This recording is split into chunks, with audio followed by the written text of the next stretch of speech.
Ottawa. City News. CIWW 1310 AM in Ottawa. And CJET 1011 FM in Smiths Falls and the Valley. Number 1 for local news, traffic, and weather for Ottawa and the Valley. This is City News 1011 everywhere. It's 10 o'clock. Good morning on this Monday, 13th of March. I'm Mark Day. Right now in Ottawa, some light snow, -2, -3 in Smiths Falls. Here's what's making news right now.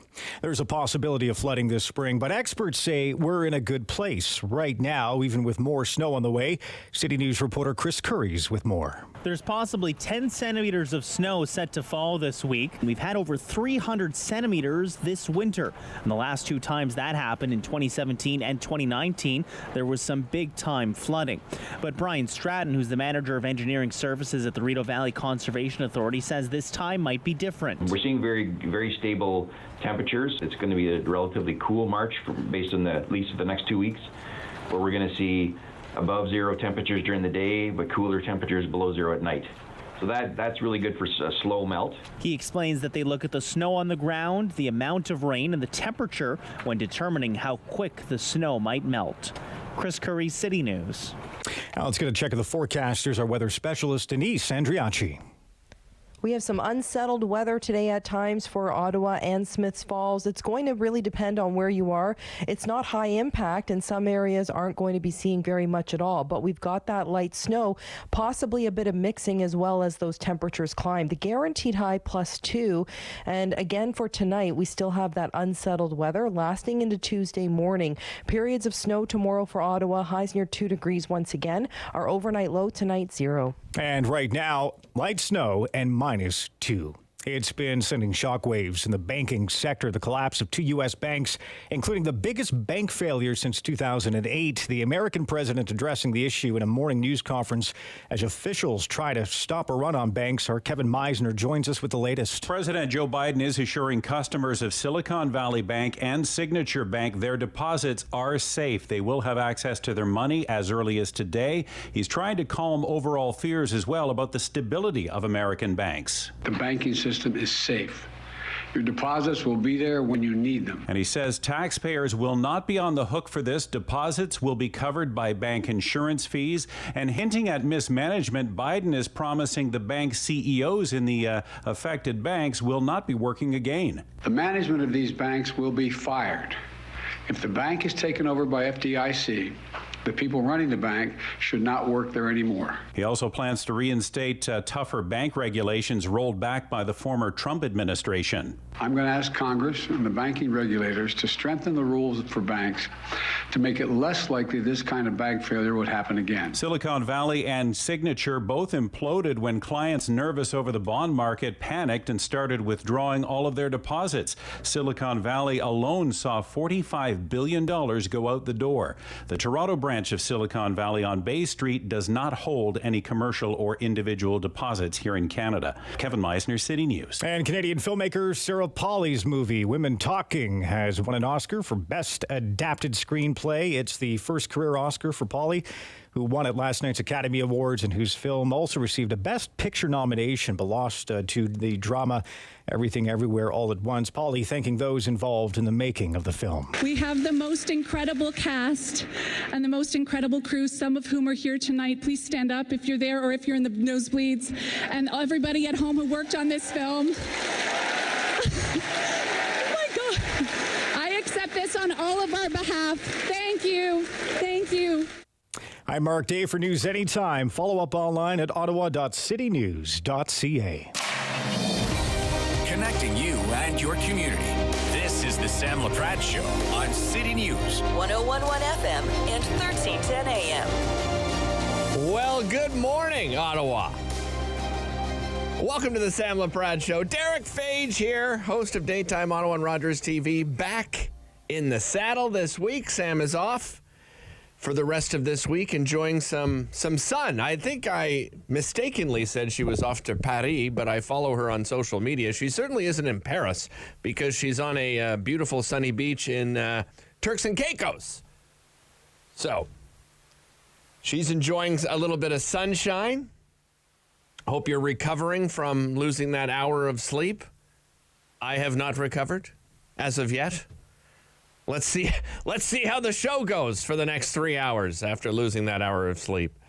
It might have also been because I stayed up to watch curling and then the hockey game, so I pretty much, well, have no one else to blame but myself. Let's be honest. Speaking of that, yeah, Brad Gushue wins his 5th Brier. Is going to represent Canada at the Men's World Championships here in Ottawa, April 1st to 9th at TD Place Arena. Really exciting curling over the weekend. As some of you probably know, I'm a curling fan. We had Matt Dunstone from Team Manitoba on the show on Friday. He had just gotten off the ice after practice. Just an incredible run for him. His first Brier final, so probably many more to come for him. But again, congratulations to Brad Gushue. And then watched the hockey game. Not a good result for the Ottawa Senators. They now lose, well, what? They lost to Chicago. They beat Seattle. And then back-to-back losses, Vancouver and Calgary. And they've got Connor McDavid and the Edmonton Oilers coming up next, still sitting 6 points back from a playoff spot. We'll talk to Steve Bourne a little bit later on in the show about that. And how about this? For the first time in 38 years, one university has claimed both national basketball titles in the same year. I'm sure you heard it in our news. The Ravens, Carleton Ravens, first of all, the men's team, a 109-104 double overtime victory over St. Francis Xavier, the X-Men. I mean, what a crazy game. Carleton Ravens, a three-pointer to tie the game, to send it into overtime. It was like an off-balance three-pointer, send it into overtime. And then St. Francis with a three-pointer of their own in the first overtime with 1.3 seconds left to send it into double overtime.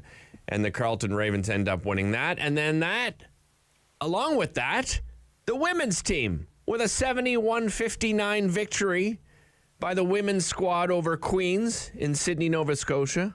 And as I said, marking the first time in 38 years that one university has claimed both titles in the same year. So a big congratulations to Carleton University. For the men's side, by the way, that's their 4th consecutive victory, their 10th victory in 11 years, and their 17th championship in 20 years. I mean, that's just absolutely unbelievable. Unbelievable. Both programs, a big congratulations from us here at City News. More congratulations for you. John Doerr, who Sam spoke to on the show, he was nominated for a Juno Award for Best Comedy Album of the Year. Well, it was announced last night he has won Best Comedy Album of the Year at the Juno Awards. So a big congratulations to John. We spoke to him last week as well on Daytime. And Angelique Francis has won a Juno Award as well, announced last night, Blues Album of the Year. So a big congratulations to those two Ottawa artists. I try to find, looking for some fun stuff. It's Monday, so want to keep everybody loose. This story came into our mailbox. I just love it. Scouts Canada lives by the approach of say no. And so on March 24th, they're calling it Canada's first Kids Yes Day. Scouts Canada wants parents to say yes to kids' request for fun activities that, without a plan, may seem crazy-ish at first, even slightly risky. So volunteer scouters have offered solid pro tips and hacks to support families in bringing their kids' zany ideas to life in a way that is age and skill appropriate. This is what the media release says. Also, skill appropriate, safe, and most importantly, fun for both the kids and parents. When parents start with yes and to their kids' ideas, Their child is empowered to take the lead, explore new skills, and discover their thing. So, what they did was, in preparation for Kids Yes Day, again on March 24th, this is children between the ages of 5 and 14,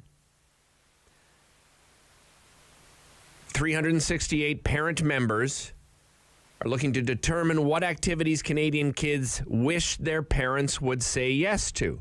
So ask yourself, okay, think of yourself, go way back, you're between the ages of 5 and 14. They did a survey of kids. They asked them which activities they wanted to do the most. And kids came up with some very creative responses, okay?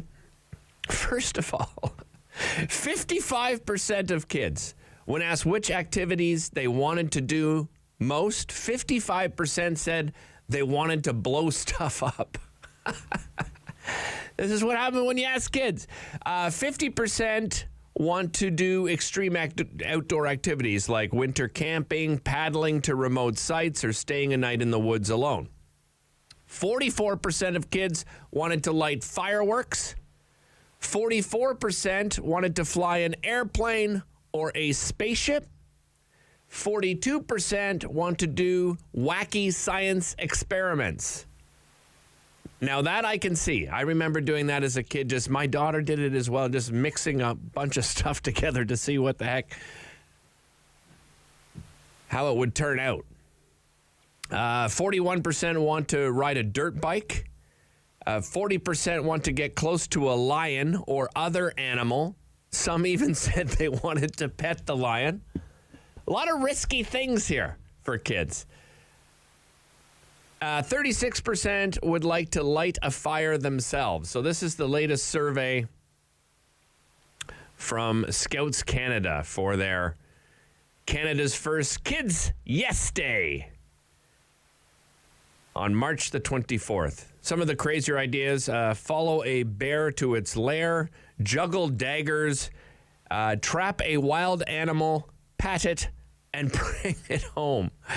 So there's some of the ideas. So, some of these sound a little dangerous. So if you are a parent and you have children between the ages of 5 to 14 and you're going to celebrate Kids Yes Day on March 24th, just make sure safety first. Safety first, as we like to say. What do we got coming up? Well, as promised, Steve Warren will join us a little bit later on in the show. As I said, a bit of a rough ride on this Western road trip for the Ottawa Senators. They've lost 3 out of 4 in a very important stretch for them. We've got Lunch with Derek back. Wilson Lowe and Matt Luloff, city councilors, joining me. Going to talk about these that enjoy access to clean water, much healthier than those that do not. Later this month, for only the second time in history, which I was quite surprised, the international community will gather for a global water conference to address issues of sustainable development and equity that could very well determine the fate of humanity. That's what they're stating. So Jeffrey Johnston from the Kingston Whig Standard has written an excellent column. We'll talk to him about that. As many of you probably know, you've probably heard it in our news. On Sunday, a rally was held to call for a stop to the clear cutting around the Tewin development. They're demanding the city strengthen its tree protection bylaw. It was hosted by a number of organizations, including Ecology Ottawa. William Van Geest, program coordinator, will join us a little bit later on the show. And we're going to have some fun, too. I'm a theater guy. I love the theater, live music, you name it. I love it. Live theater is back in person. So we're going to hear from the director of the latest play at Canada Theatre called Having Relations. He has, the director, Val Bogan, has been involved in community theater for 35 years now. That's going to be running March 21st to April 1st. So we'll catch up with him and find out about the latest production they're putting on. Looking forward to that. Coming up after the break, we're going to bring David Smith back in because he had a very interesting talk back hour, as I mentioned off the top. Daylight savings, everyone's talking about. We talk about this every single year, right? Whether it's fall back or spring forward, we're always talking about it. There's now talk that, hey, we may be even closer than ever before of getting rid of it. I'd like to find out from David what some of those callers had to say. I didn't have a chance to listen in today because, well, we were preparing for this fabulous show. So we got lots to talk about on today's show. Thanks so much for joining us here on the Sam Laprade Show. This is Derek Fage filling in for Sam Laprade. You're watching on Rogers TV and listening on City News. Sam Laprade will be right back on City News. 101.1 FM and 1310 AM.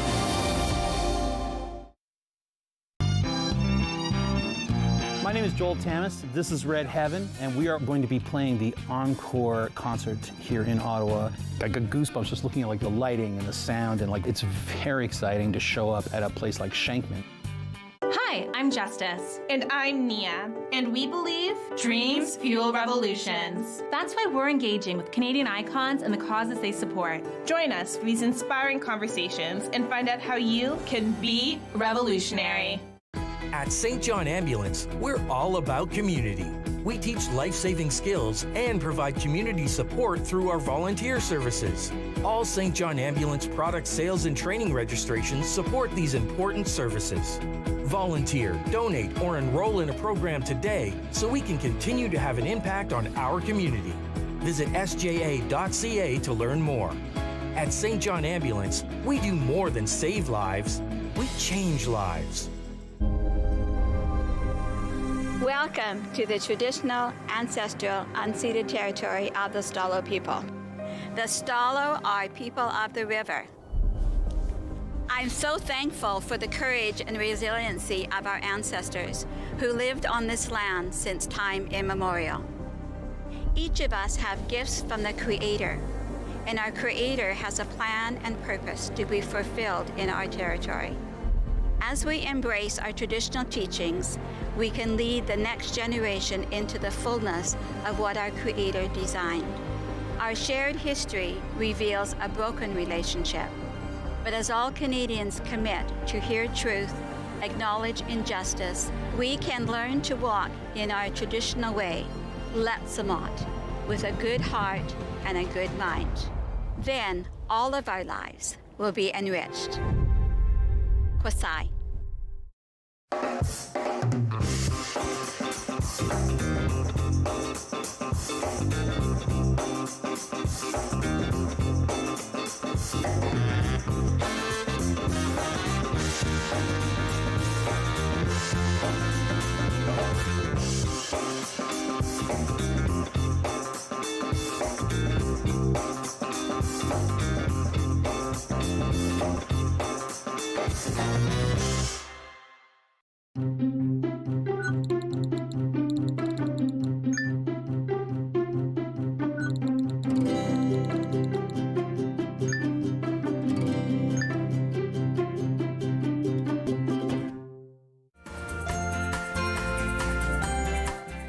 On the next episode of Simply Cooking by Chef, I make my gluten-free focaccia and my Nona's tomato salad.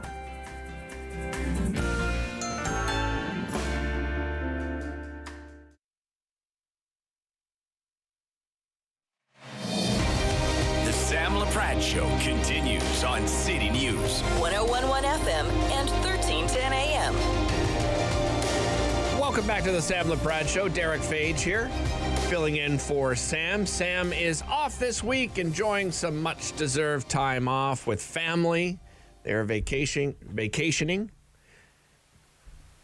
in a sunny spot. I'm looking forward to doing a little bit of that myself as well. Daylight savings time.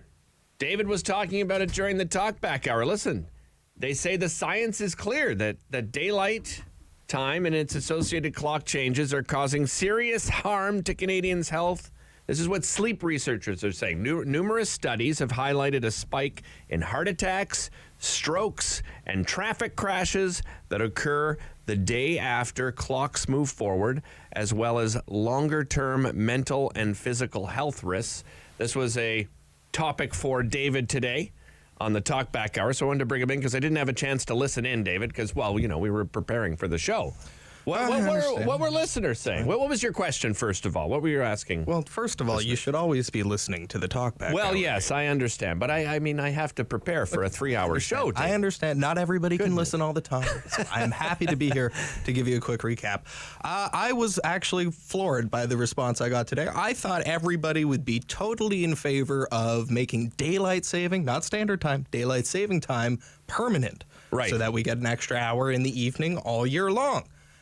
But that was not the response that I got. Really? No, it was all over the place. I would say it was roughly a third. So a third of people said we should just keep the time change because I don't know what you're whining about. It doesn't affect me, and it's fine. And I like that in the wintertime we give up a little so we give up a little bit of daylight in the evening so we can get a little bit more in the summertime. So I was actually kind of shocked by that.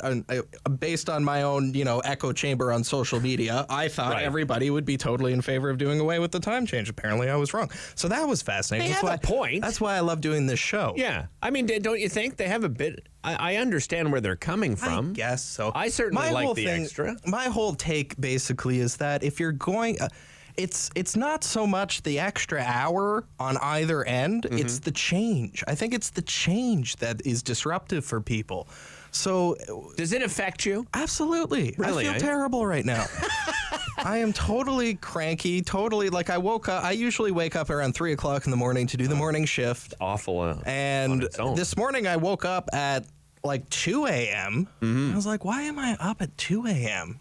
Well, because 2 a.m. becomes 3 a.m. and I don't even know. And then trying to get to bed last night, it's still light out at 6 o'clock. I understand where you're coming from. So my take basically is that we should just pick one and stay with it. I don't really care which one it is. And I heard a lot of people who are like that as well. It's not the difference in the daylight that bothers them. It's having to change the sleep schedule twice a year. Right. Well, if you had to pick one, which one would you pick?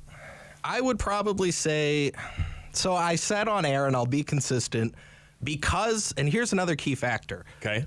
You mentioned the health impacts of changing the time. Right.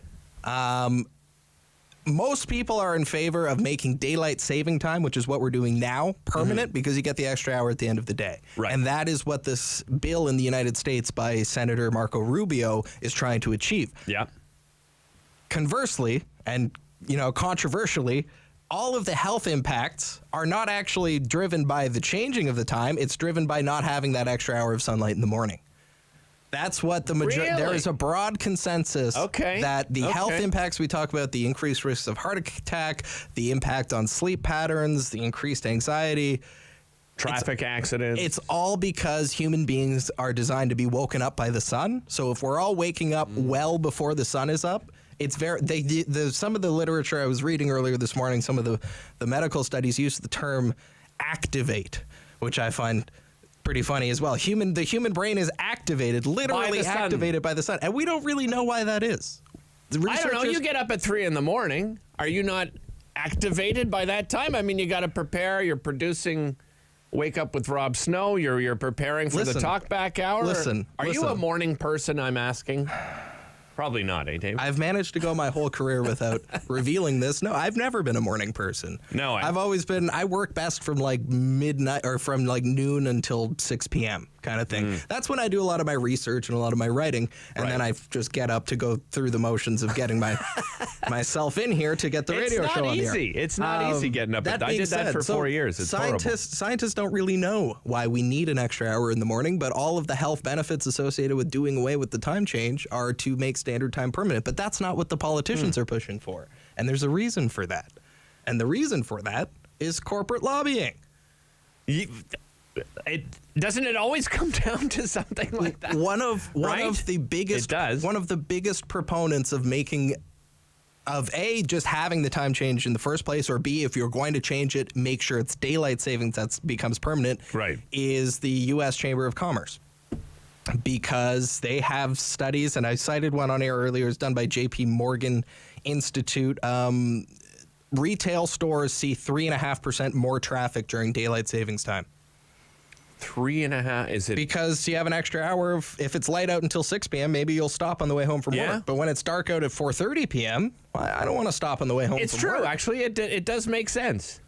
So that makes sense. So, and then another funny story. So the economic side of it is very different than the health. It's about shopping side of things. It's about right? shopping. Yeah, it's about shopping. So let's it's healthy make not no to mistake. be shopping so often anyway. But here's one of my contentions, right? In the post-pandemic economy, with the patterns of shopping that people have, my big piece of evidence is click and collect. 3 years ago, nobody knew what click and collect was. Right. That did not exist. Yeah. Click and collect is now a permanent fixture of any big box retail store. For sure. So if you're not stopping on the way, if you're not stopping on the way home to shop, you're just stopping to pick up stuff you've already purchased. How many people though are keeping up with that? Because my understanding is that it's declined quite a bit because people, after going through lockdowns and so forth, people are like, I'm free, I want to go and, I can't do the grocery shopping online. I just can't see myself doing it. Like, if I'm buying a tomato, I see a lot. I need to touch and see the tomato. I'm going to put my trust in a stranger to pick the perfect tomato. I just don't know if I can do it. We're off on a heck of a tangent now, but you know who does the click and collect groceries thing is people who have little kids. Yeah, because they don't want to drag them around the store, and also it makes it more efficient. You can grab the groceries on the way from soccer practice A to hockey practice B. I see it all the time at my grocery store. So all that to say, I'm not sure that the traditional wisdom of we need the extra hour in the evening to help the economy, I'm not sure if that holds true anymore. Well, yeah, I mean, you've got to choose between health and economy. I think I'm going with health. That's what I said. I said begrudgingly, yes, I will accept it being dark out earlier in the afternoon if the scientists say that we need that extra hour of sunlight in the morning to be happier. David, are you saying you're going with science on this one? Yes, I am. Yeah, me too. Yes, I think so too. And quite frankly, I think people would probably end up changing their behavior anyway. Right? Because, I mean, if you have to get groceries, you have to get groceries, no matter what. If you got to pick up, plumbing supplies because your tap is leaking and driving you nuts, you're going to pick it up. It doesn't matter what time or whether it's light out or dark out, it's just going to happen. Yeah, It's a good thinker, but I'll just say this too. Okay. There was another study that I found this morning. This one is cited a lot. It's cited in a lot of the media reporting about the time change. It was done, I can't remember where it was done now. It was out of the United States, one of the research hospitals. I think it was Johns Hopkins. And they did a sleep study on teenagers, high school students, and found that when we spring forward for daylight saving time, which is the one the business associations like, teenagers lose on average 32 minutes of sleep per night. I'm not surprised to hear that because they need a lot more. In a 5-day school week, they're missing 2.5 hours of sleep. And what do we know about teenagers right now? Oh, well. They're really struggling. On a serious note, they're really struggling in the way high school students especially. Like if you started grade 9 in 2020, you're into your senior year now and you've had 3 disrupted school years in a row. My daughter's in that situation right now, grade 12. All that to say, if we are going to make a permanent change on the time change, on the practice of changing the time, even though it's less popular, I think that standard time would actually be the better approach, but that's not the one the lawmakers are pushing for. We're in agreement on this one, David. David, thanks so much. Really appreciate it. Again, tune in each and every day, 9 to 10 o'clock. David Smith, host of the Talkback Hour. This is Derek Fage filling in on the Sam Laprade Show. You're watching on Rogers TV and listening on City News. Sam Laprade will be right back on City News. 101.1 FM and 1310 AM. Your City News forecast for today could be a windfall of cash. With our weather guarantee, if we're off by 3 degrees, you could win. Enter at ottawa.citynews.ca. And if you hear your name on Wake Up with Rob Snow at 7:21 a.m., call in to claim your cash. Play 4 games of bingo from the comfort of your own home each Monday at 7 p.m. for your chance to win money from our $2,000 regular bingo or $5,000 super bingo night. Kiwanis TV Bingo, Mondays at 7 p.m. on Rogers TV.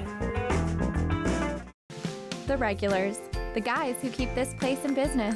Last week, they had something to celebrate. Jason had just finished university, so they toasted his profs, his TAs, His old roommates, well, they toasted just about everyone. But I worry about and take care of my guys.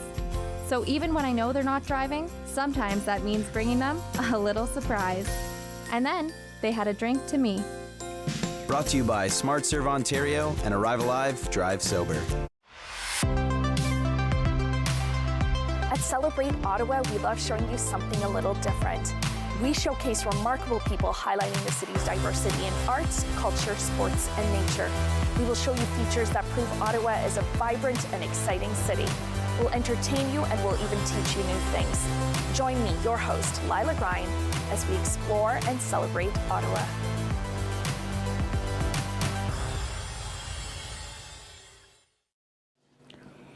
Bum, bum, bum, bum, bum, bum, bum. 20 bucks. 20 bucks. We're on the line for 20 bucks. Hello, I'm Jim Deeks, host of Canada Files. I hope you'll join me each week for interesting and informative discussions with some of Canada's most impressive people.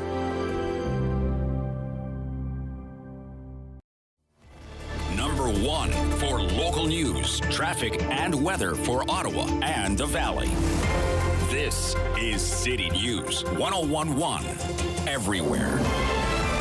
Hey, good morning. It's 10:30 on this 13th of March. I'm Mark Day. Right now, light snow in Ottawa, -20 in Smiths Falls. Here's what's making news right now. The White House is defending the decision to step in after 2 banks failed over the weekend. U.S. President Joe Biden says his government is not bailing out the Silicon Valley Bank, which is the 16th largest bank in the U.S. and the New York-based Signature Bank. He also reassured clients from both of those banks. All customers who had deposits in these banks can rest assured, rest assured they'll be protected and they'll have access to their money as of today.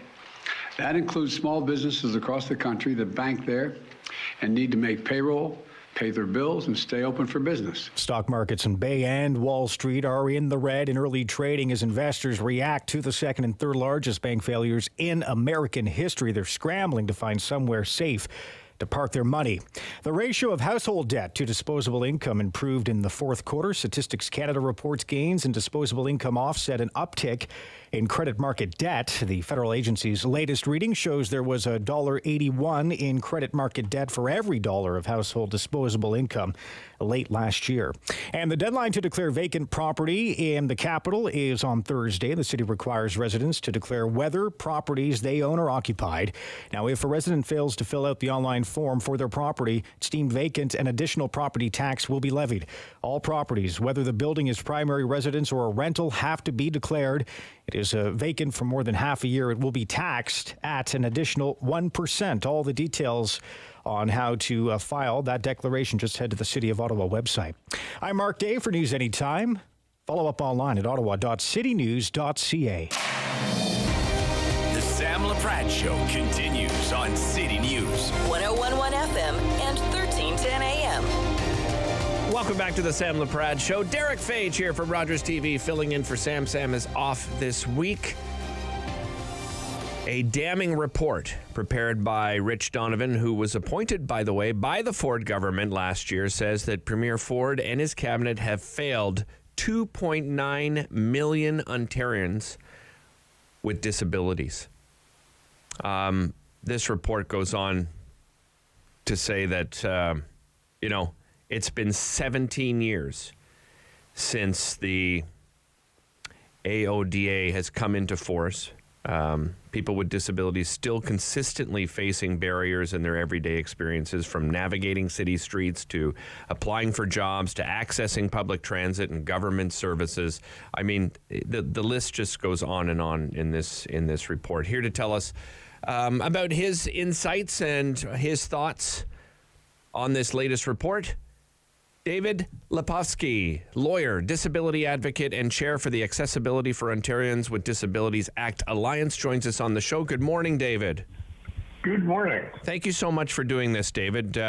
Really appreciate it. I don't think any of this probably came as a surprise for you, David, but certainly to see it, in a report, a substantial report like this, how are you feeling about what you've seen from the report so far?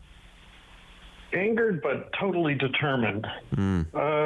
What Rich Donovan found, let me explain to your listeners what this is all about. Please. In 2005, the government of Ontario, the legislature, passed the Accessibility for Ontarians with Disabilities Act, that's the AODA, and it requires the province to lead us to become accessible to people with disabilities within 20 years, which is 2025. All parties supported that law, and the important thing you need to know about that law is most legislation comes from the halls of bureaucrats or political parties' platforms. This one came from the people. This came from the disability community. And I know that because I had the privilege of leading the 10-year campaign to get that law passed. This came from us. And on May 10th, 2005, the legislature unanimously passed it, standing ovation. It was a very exciting time. There was a lot of promise here. We knew there was a lot of work, but there was a lot of promise here. Right. What has happened since then is that the government, under successive premiers, have taken some steps, but nowhere near enough. And at every step of the way, we've been saying, here's what more you need to do. And too often they weren't listening. Now, it was bad already by 2018. But when Doug Ford took over as premier, and I want to emphasize, we're not partisan. We're not for or against any party. We work with all of them. When Doug Ford took over, we thought, here's a chance for a fresh new approach. Well, unfortunately, his fresh new approach wasn't to speed things up, but was to take a train that was moving too slow and to slow it down even more. They've done an abysmal job since they took office, and this report says that the previous governments have messed up, but it sees where we're at now as inexcusable. I mean, the reviewer, Mr. Rich Donovan, who's completely independent of all of us, he said it was shocking, his word, that the government has no plan to lead us to accessibility by 2025. Now, we've been asking for just that kind of a plan for years. And the icing on this awful cake is that the Premier of Ontario, Doug Ford, has refused to even meet us. In fact, in the past couple of years, his accessibility minister has refused to even meet us.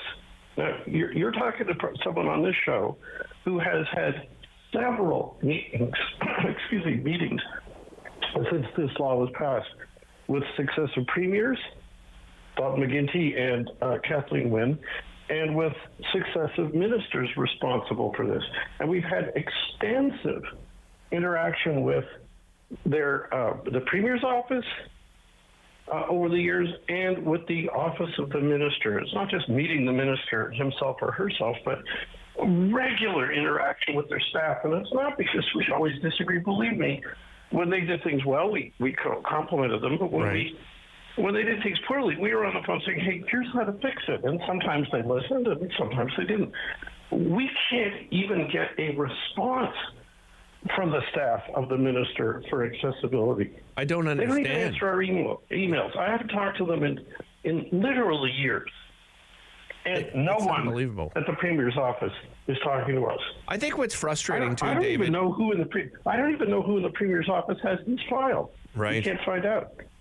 I think part of what frustrates me with things like this, David, is that it seems like another one of these symbolic gestures where, as you said, there's standing ovation and applause and everyone pats themselves on the back that, we made this symbolic gesture, and then nothing happens. I mean, why would they not even sit down and talk to a member or yourself as the chair for the alliance? It doesn't make any sense to me, David. I mean, I'm sure it doesn't make sense to you. Do you have any inkling of why they wouldn't even want to speak?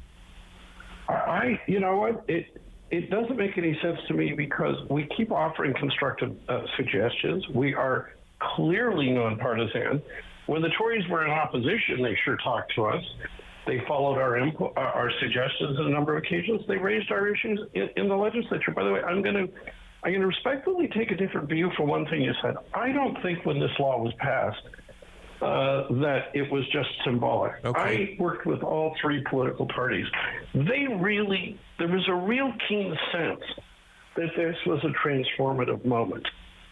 And to be clear, there has been some change. It's not like all of this is a waste of time. Right. It's just that the vast majority of its potential is lost. And the other thing that's important for your listeners to understand, and you mentioned this in your introduction, the government can't dismiss this report by saying, oh, well, who's Rich Donovan? They picked him. Yeah.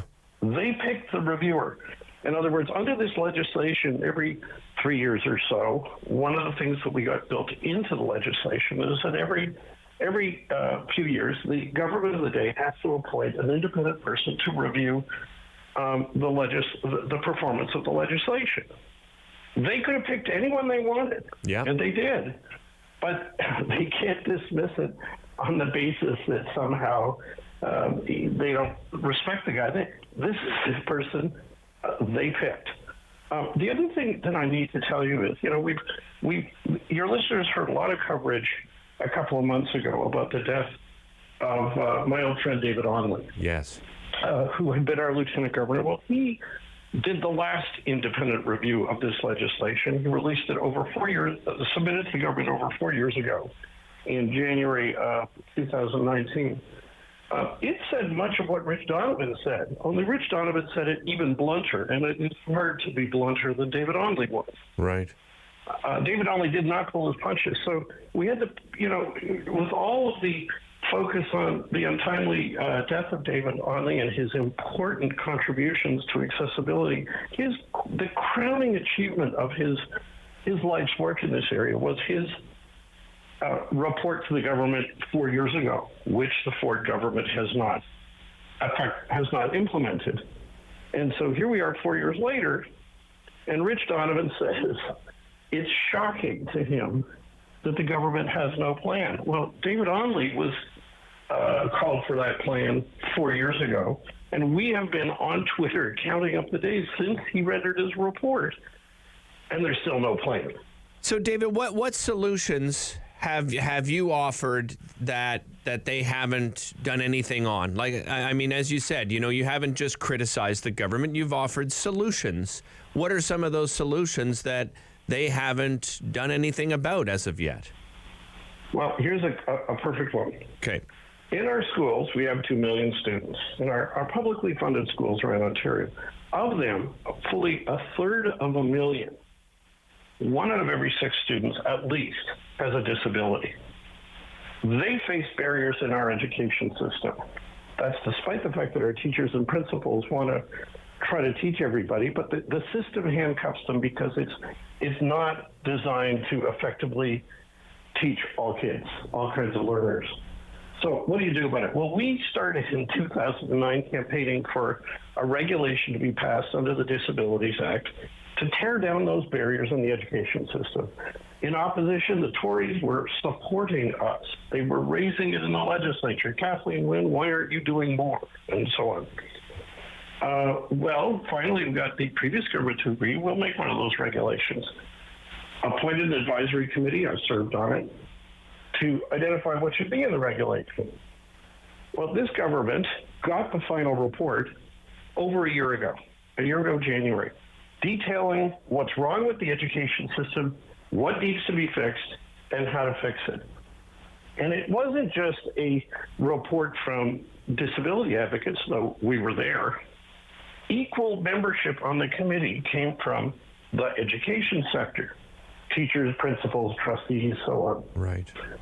So the government has the blueprint on how to fix the education system so that it will serve that 1/3 of a million students effectively. What have they done? Nothing. Yeah. David, we had no education, literally nothing. Yeah. David, I hear the frustration in your voice, and, I'm just so sorry that, after having that report in their hands that that nothing's been done, that you can't even get the ear of somebody in government. I understand your frustration, and I really appreciate you spending time with us today, David. Thanks so much. Thanks so much for discussing this issue. A pleasure. That is David Lepofsky, lawyer, disability advocate, and chair for the Accessibility for Ontarians with Disabilities Act Alliance. Certainly encourage you to find out more and read this report from Mr. Donovan as well. I had a chance to read most of it this morning, and it is a damning report. We'll be back with more. This is Derek Fage, filling in on the Sam Laprade Show. Don't go anywhere. We'll be right back after this. Sam Laprade will be right back on City News. 101.1 FM and 1310 AM.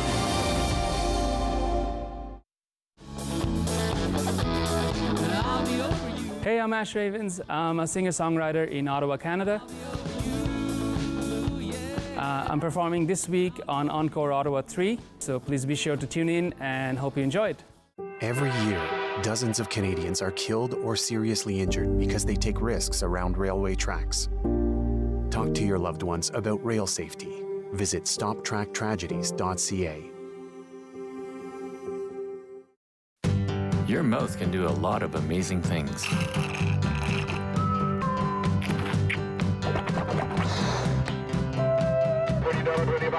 And your mouth can save a life.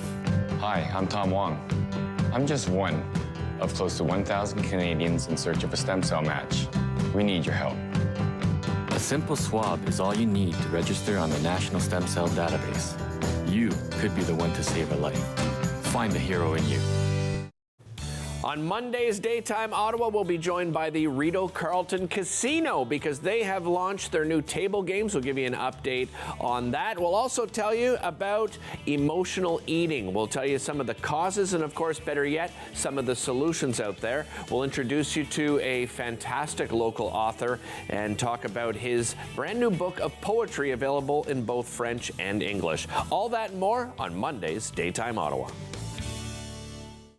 Hey everybody, my name is Karen. I'm here with my best friends Shane and Monique.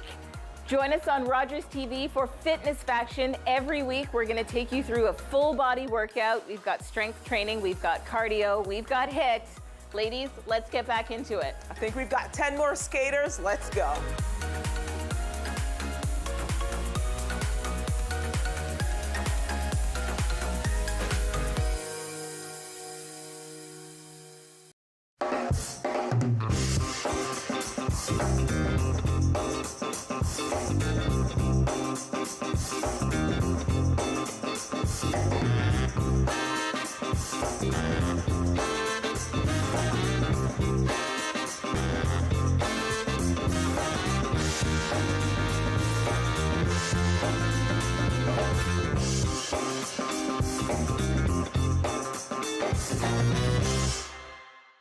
Here comes the 67. He scores! How's that for your first of the season? Oh! Another highlight reel goal. Perfect placement there on the one-time. What a play! 67's action on Rogers TV.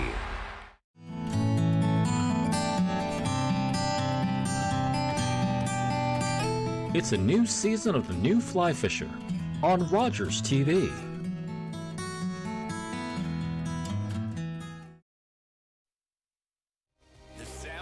Show continues on City News. 101.1 FM and 1310 AM. Welcome back to the Sam Laprade Show. Sam is off this week. Derek Fage from Rogers TV filling in for Sam.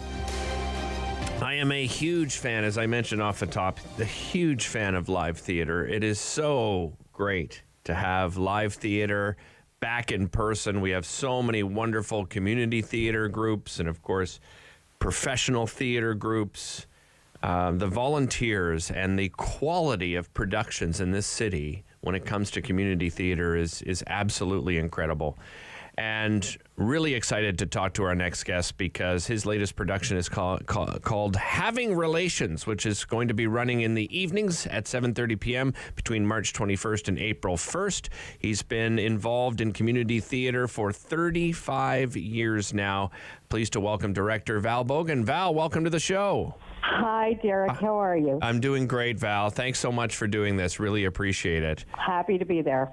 Val, 35 years now in community theater. Take me back to the beginnings and what sort of roped you into theater? Much like myself, I probably started at an early age. Yeah, well, I'd like to say that, but yeah, I was actually quite young. I was about 25, a little older than most.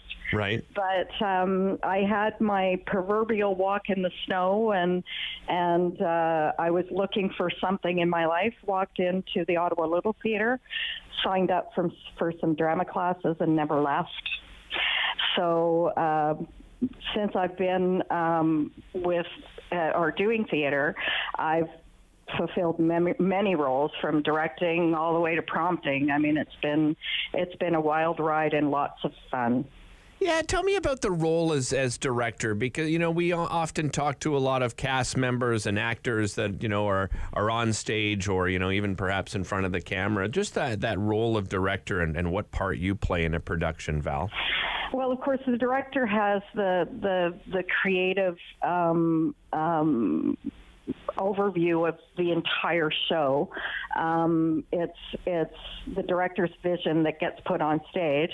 It starts with literally just reading a play, deciding whether you want to direct it, and then doing all your script work, to casting, to blocking a play, moving people around the set. And then, of course, you have to speak with all of your crew heads, and let them know what you want, what your vision is for the play, and then to trust them to put that vision together, which I have the best cast and crew that I have ever worked with on this play, and they've really brought my vision to life. I'm very, very proud and very lucky to have them. Yeah, and coincidentally, on tomorrow's show, for my TV show, Daytime Ottawa, we're actually going to be speaking to Kathleen Walsh. That's right. Who's a part of this great production. That's right. Kathleen is playing double roles in this one, and she is the woman has incredible comedic timing, and of course, in that she's with cast members Braden Hall, who's playing Declan O'Doyle, and he hasn't been on stage for many years, but he's absolutely brilliant. And Katie Torreson, who's playing Vicky, and she is I've worked with her before, and she's just brilliant, and I'm just, like I say, I'm just so lucky to have them. Yeah, what a great cast. I know you have a great crew behind the scenes. Well, let's talk about having relations. Describe the production for us. Without giving too much away, the show is set in Canada, and I spoke with author Sarah Quick, who is a British-born, now Canadian playwright, and asked her if I could localize some of the towns that are mentioned in the play. So she said, absolutely, go for it. So I think that audiences will recognize some of the smaller towns that in this area, which is loads of fun. And then in County Cork, Ireland. So it's really fun. The play is it's about love and relationship and family. And Sarah Quick really, my goodness, she's a funny gal. She really brought a lot of humor to this play, and the actors have just run with it. There are a lot of giggles on this with this cast. We have a load of fun. Fair to call it a sort of a romantic comedy? It is. Okay. It's totally a rom-com. Yeah. It's very sweet. It's it's about the relationship between these two people who live so far away from each other, right? And and how that sort of resolves itself. It's very sweet. What do you think people will take away from this play, Val? Well, I mean, this is not I've been doing theater a long time, and this is not the kind of play that people are going to walk out of the theater saying, I need to think about this. Let's go for a glass of wine and talk about it, right? Yeah. It's not going to be that. But what it will be is people will walk out of the theater feeling really, really good. And they'll have a little giggle, and they'll walk out saying, gee, I got to go home and hug my family. Nice. Yeah. Well, and Val, I think that's refreshing too, and not taking away anything from, serious theater, which I have the greatest respect for, but I think it's also refreshing to bring productions like this to audiences where you just go in and you're entertained and you have fun, and as you said, you leave and you don't necessarily go out to, and sit down with your group of friends and, discuss it philosophically, right? You just leave going, right. Wow, I just had a great time tonight. Exactly. In these times when things are so difficult, and of course while we're coming out of winter into spring, and it hasn't been a terribly cold winter, it's still nice to have something to laugh at and something to, like, as you say, walk out of the theater just feeling all, tingly and happy. Val, I imagine yourself and, the entire cast and crew as well. I mentioned off the top, back in person, what a struggle it's been for, that particular industry, like many industries, of course. But, doing something like a play virtually, it just doesn't connect the same. How are you all feeling about being back in person? Oh my goodness, it's you can't even imagine, Derek. It's been we pretty much walked back into the theater last year, and at first it was a bit of a struggle, and people were still getting sick, and the audiences were smaller. The volunteer base had shrunk, right. And in community theater, of course, it's all about volunteer base, right? But now things are really picking up. It's lovely. Our audiences are very healthy. They're coming along. They're having a good time. We get constant comments about how wonderful it is to be back in the theater, and so that can't be wrong, right? Yeah. People were looking for something after being, shacked up for 2.5 years, for sure. It's been really wonderful to see people come back. Yeah, absolutely. What's the best way to get tickets, Val? You can call the theater box office, or you can go online, canadatheatre.ca. And Canada Theatre has this year added a matinee. Excellent. The matinee will be the first on my show on March 26th. So we encourage you to get in touch with the box office. There are tickets available, and we absolutely want to get bums in seats. So call up now. Excellent. Val, thanks so much for joining us, and enjoy this run. Thanks very much, Derek. And my pleasure. That's Val Bogan, Director of Having Relations. That's performing from March 21st to April 1st at the Canada Theatre. That's the Ron Maslin Playhouse. Tickets available, of course, at canadatheatre.ca, and the box office number is 613-831-4435. This is Derek Fage filling in on the Sam Laprade Show. You're watching on Rogers TV and listening on City News. Sam Laprade will be right back on City News. 101.1 FM and 1310 AM. This is Meg from Fit Over 50. On our next episode, we're going to be doing a full body workout using resistance bands. You can find bands at any local sporting goods store. So go get yours and hope to see you then.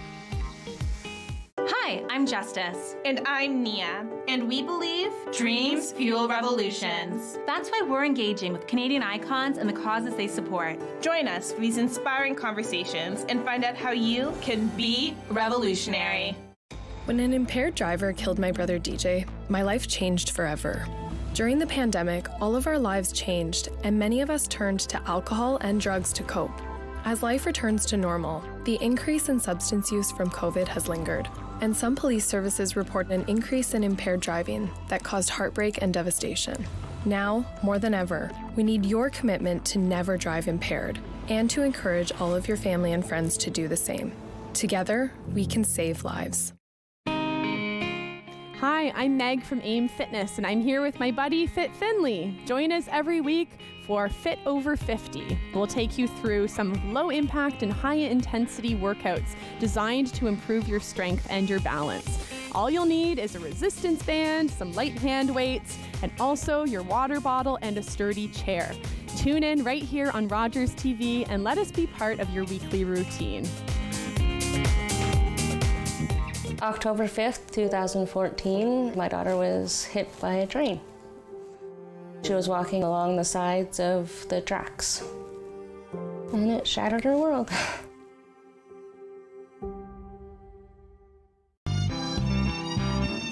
My name is Joel Tamas, this is Red Heaven, and we are going to be playing the Encore concert here in Ottawa. I got goosebumps just looking at the lighting and the sound, and it's very exciting to show up at a place like Shankman. CIWW 1310 AM in Ottawa. And CJET 1011 FM in Smiths Falls and the Valley. Number 1 for local news, traffic, and weather for Ottawa and the Valley. This is City News 1011 everywhere. It's 11 o'clock. Good morning on this Monday, March the 13th. I'm Mark Day. Right now, some light snow, -2 in Ottawa, 0 in Smiths Falls. Here's what's making news right now. It's been sending shockwaves in the banking sector. The collapse of 2 U.S. banks, including the biggest bank failure since 2008. And the U.S. president addressing the issue in a morning news conference as officials try to stop a run on banks. Here's our Kevin Meisner. President Joe Biden is reassuring Americans about the stability of the banking sector. Americans can rest assured that our banking system is safe. Your deposits are safe. He says customers affected by the collapse of Silicon Valley and Signature banks will have access to their money today. That includes small businesses across the country that bank there. Biden says losses will be covered by deposit insurance fees paid by the banks, not taxpayers. And he's promising to go after the bank CEOs. We must get the full accounting of what happened and why those responsible can be held accountable. Worries over the stability of Silicon Valley and Signature saw big clients withdrawing deposits in a mass panic. There is a Toronto branch of Silicon Valley. It's mainly a lender. It does not hold any deposits in this country. Kevin Meisner, City News. City News time, 11:01. Some snow in the forecast. With a check of the weather, here's our weather specialist, Denise Andriachi. We have some unsettled weather today at times for Ottawa and Smiths Falls. It's going to really depend on where you are. It's not high impact, and some areas aren't going to be seeing very much at all. But we've got that light snow, possibly a bit of mixing as well as those temperatures climb. The guaranteed high +2. And again, for tonight, we still have that unsettled weather lasting into Tuesday morning. Periods of snow tomorrow for Ottawa, highs near 2 degrees once again. Our overnight low tonight, 0. Light snow -2 in Ottawa right now, in Smiths Falls 0. We've had a lot of snow this winter, and as Denise just said, some more on the way. What does it mean for spring flooding? City News reporter Chris Curries has the details. I spoke with the manager of engineering services at the Rideau Valley Conservation Authority about where things stand right now. More than average, basically, in the Ottawa area, so the north of our watershed to the middle and south of our watershed, we're seeing average conditions. So if that all melted tomorrow, we would definitely see above average flooding. However, Brian Stratton says it's not all going to melt immediately, and he says the short-term forecast actually looks quite promising for a slower melt. He says it will depend on how warm and wet it is in March, how often we hit 10 degrees Celsius, and how much snow is on the ground, of which we are expected to gain about 10 more centimeters this week. Chris Curries, City News. And a historic night at the Oscars, with the film Everything Everywhere All at Once taking home a number of awards, marking a huge night for Asians in Hollywood. It was also a big night for Canada. 7 Oscars for Everything Everywhere All at Once. Big categories, too, including Best Picture and this. For all the little boys and girls who look like me watching tonight, this is a beacon of hope and possibilities. Michelle Yeoh makes history, becoming the first Asian woman to win Best Actress. Co-stars Ki Huy Kwan and Jamie Lee Curtis winning Best Supporting Actor and Actress, the only major category the multiverse didn't dominate. I'm grateful to Darren Aronofsky for throwing me a creative lifeline and hauling me aboard the good ship The Whale. Best Actor to Brendan Fraser for his epic performance in The Whale. One of many Canadian wins that also saw Sarah Polley take Best Adaptive Screenplay for Women Talking. And despite saying it wasn't going to happen, it did.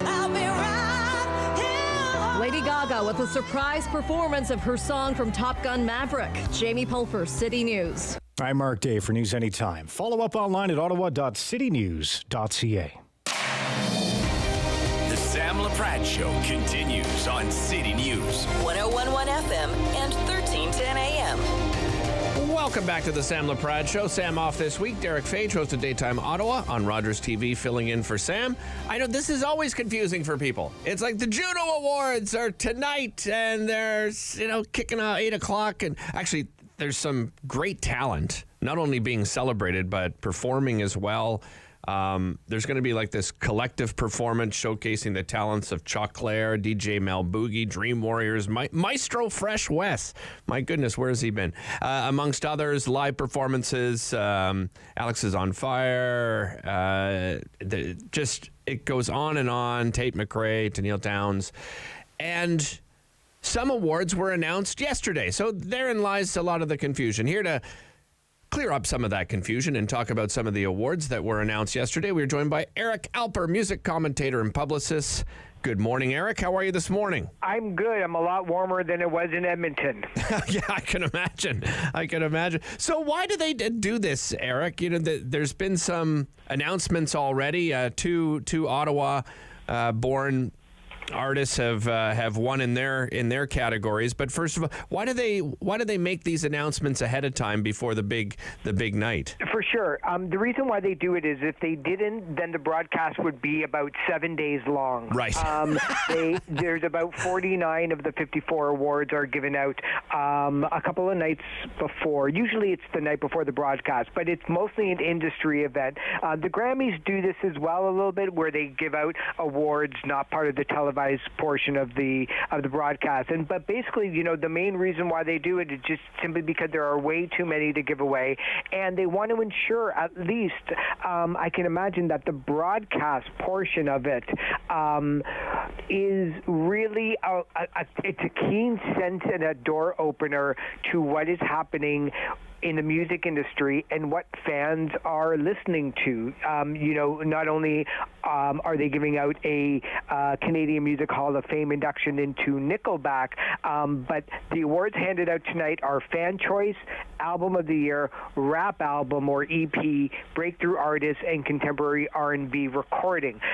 Maybe 15 years ago, you wouldn't have rap, you wouldn't have R&B, you would have rock. And so this is a really good indication on what the fans are looking for in terms of broadcast and what they really want to see, as opposed to, maybe logging into YouTube and watching 49 awards handed out last night. Yeah, and two of those awards, as I said, Ottawa-born artist John Doerr won for Comedy Album of the Year, and Angelique Francis won for Blues Album of the Year. What a talent, Angelique. Oh, she is amazing. And, this is the third straight year that a woman has won in the Blues Album of the Year category. Before then, it was 13 straight years that males won. So it's a really great sign of the times. I mean, she was so warmly received, so beloved, not only by the blues community, but the music industry in general, that knows that she is just a talent to watch. John Doerr was hilarious and amazing as always. He performed along with the other comedians that were up for Comedy Album of the Year on 2 nights ago at a special event that was open and sold out to the public. So he talked a lot about being a father, talked a lot about coming from Ottawa. So good for them for carrying the torch from Ottawa to Edmonton. Yeah, and John, by the way, everybody listening, is coming July 21st and 22nd to Yuck Yucks. And if you've never seen his stand-up, he is absolutely spectacular. He's such a funny guy. Yeah, he's one of those guys that are just funny on their own. Yeah. Like he's not Hey, did you ever notice kind of a comedian? He just likes to, I don't want to say the word ramble, but his just flow and the way that his mind operates is funny. He's just a funny guy. So and he interacts so well, right, Eric, with the audience. He comes out with like his rum and coke, and it's almost like he's just, standing in your living room and starts talking to someone in the audience. And then, as you said, the comedy just starts flowing from there. That's exactly what I think everybody has. Everybody has one member of their family that just chose the wrong career that could have actually become a stand-up, but there's a system and a method to the madness of doing stand-up. John is really smart at it, so even though that he doesn't forego that method, he's not just full of one-liners like some comedians. His observations and his kind of Yiddish kibitzing with people in the audience, his mind works so quick, and I love him for it. Yeah, me too. Let's talk about some of the other awards announced yesterday. Single of the Year, going to The Weeknd with Sacrifice. Any surprise there at all? No, but for geeks who love to follow records, not just vinyl records, but just record-breaking events that are happening in the music industry, The Weeknd won 4 awards opening night on March the 11th, and that puts him in a tie all-time with Bryan Adams for the most decorated Juno Award winner in history. They both have 21, so if The Weeknd wins at least one tonight, he's going to break out of that tie, and Anne Murray leads all artists with 25. The Weeknd might actually be the most wins in music history here in Canada by this time next year, and he's only been around for a decade, so it's pretty amazing what he's been able to accomplish. You think he has a chance at Album of the Year? Yeah, I do. Simply because and that's no knock against anybody else who is being nominated, but The Weeknd is probably, I would say, other than I would put Taylor Swift and Ed Sheeran in there, the biggest solo artist in the world, and has been for a very long time. In fact, he's still on the Billboard Hot 100 with the duet that he did with Ariana Grande. His song Blinding Lights has the most weeks ever in music history on the Billboard Hot 100 with over 90 weeks. It's still selling. His album Dawn FM is still in the top 20 in Billboard. So I think this is not only an opportunity for the music industry to welcome and support and champion their own, but I think any time that you're up against The Weeknd, it's nice to write a speech, but you might just be sitting at your table for a long night, though. Yeah, well said. You mentioned Ed Sheeran, Taylor Swift. Taylor Swift actually in the International Album of the Year category. She's nominated twice for Midnights and Red, Taylor's version. Ed Sheeran's on there as well, and then Montero, Little Nas X, but it went to Harry Styles. That probably to me is probably look like one of the most difficult categories to try to guess who would win there. Yeah, and it's interesting because that's a category where the voters tend to split the vote. If you are a member of CARIS, which is the Canadian Music Industry Association, if you're a member and you're voting, you're pretty much going to vote for the people who are on your record label. I mean, the Oscars do that. Everybody seemingly does that, but obviously not all voters get to vote in their own category. So when you have artists that are on the same label, when you have artists like Ed Sheeran and Taylor Swift, both on the same label, like the Grammys, it's possible to win Album of the Year with 13% of the popular vote, because everybody will just split it. And I think that's how Bonnie Raitt ended up winning for Song of the Year. She was up against so many other pop songs that all those people just voted for themselves and then just split the vote, and then leading somebody like Bonnie Raitt. But Harry Styles deserves it. Not only did he win the Grammy for Album of the Year, but he won the Brit Award in the UK for Album of the Year. I think the Juno took a long look at it and said, well, let's not just be the odd country out on this. Group of the Year is an interesting one. The Arkells, well deserved, but I wonder.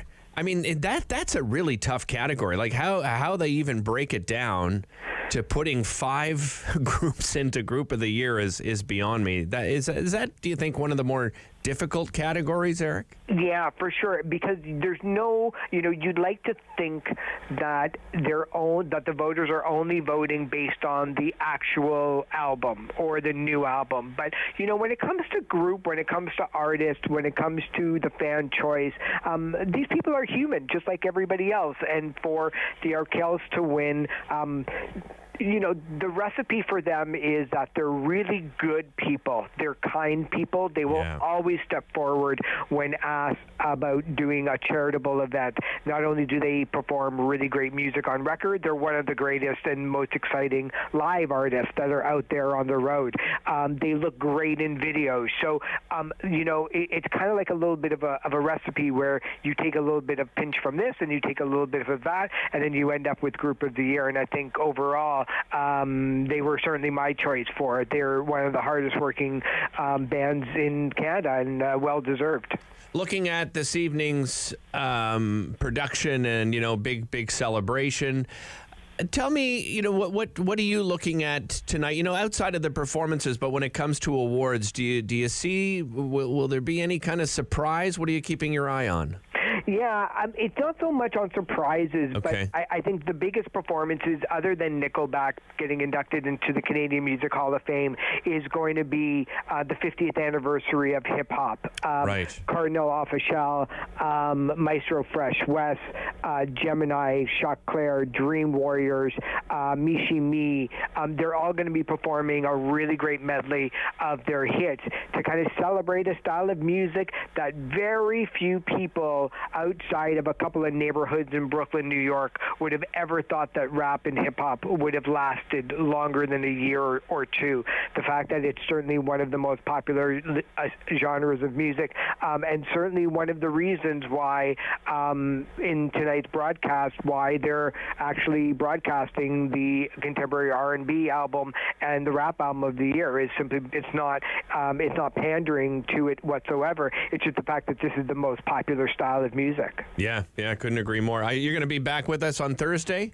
Yeah, right? I am. Excellent. I'm going to be hanging out, and hopefully my toes will get a little bit warmer and kind of go from there. Well, enjoy yourself there, Eric. Always a pleasure having you. Looking forward to Thursday. Take care. Thank you so much for having me. We'll talk soon. A pleasure. That is music commentator and publicist Eric Alper. He'll be back on the show on Thursday.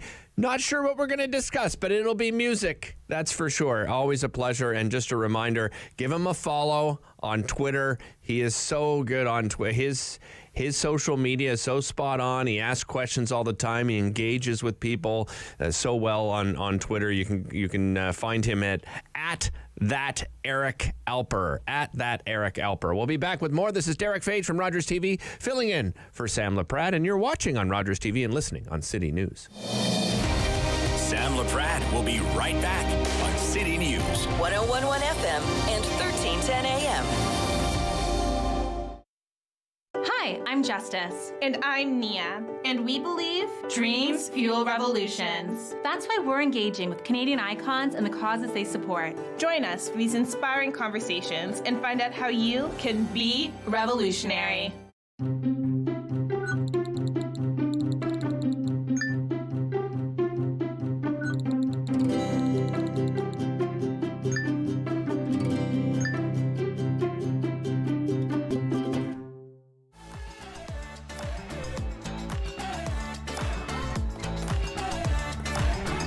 With clubs, leagues, and courts in every province and territory across Canada, squash is the sport for wall-to-wall fun, fitness, and friendship.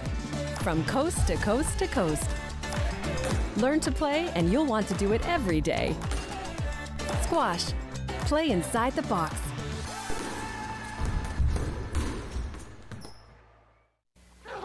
Jean-Marie! Fire! The neighbor's farm is on fire! It's almost to the road! It's heading for us! Help me get the animals out of the barn! The fire's getting closer! I'm on the horse! The house is burning!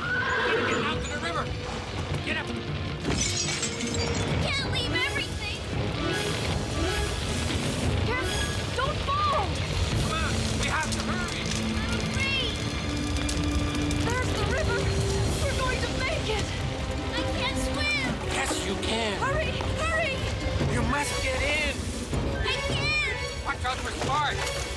It's on fire! Keep their hair wet. In May 1870, fires raged along the Saguenay River for more than 150 kilometers, destroying land and lives. One family survived by dousing themselves all night against the searing heat.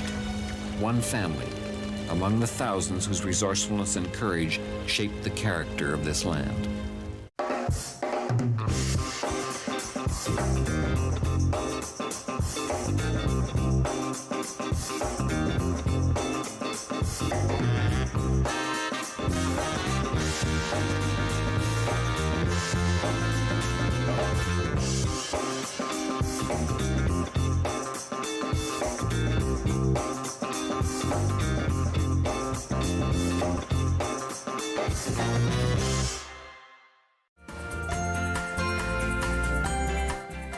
On the next episode of Simply Cooking by Chef, I make my gluten-free focaccia and my Nona's tomato salad.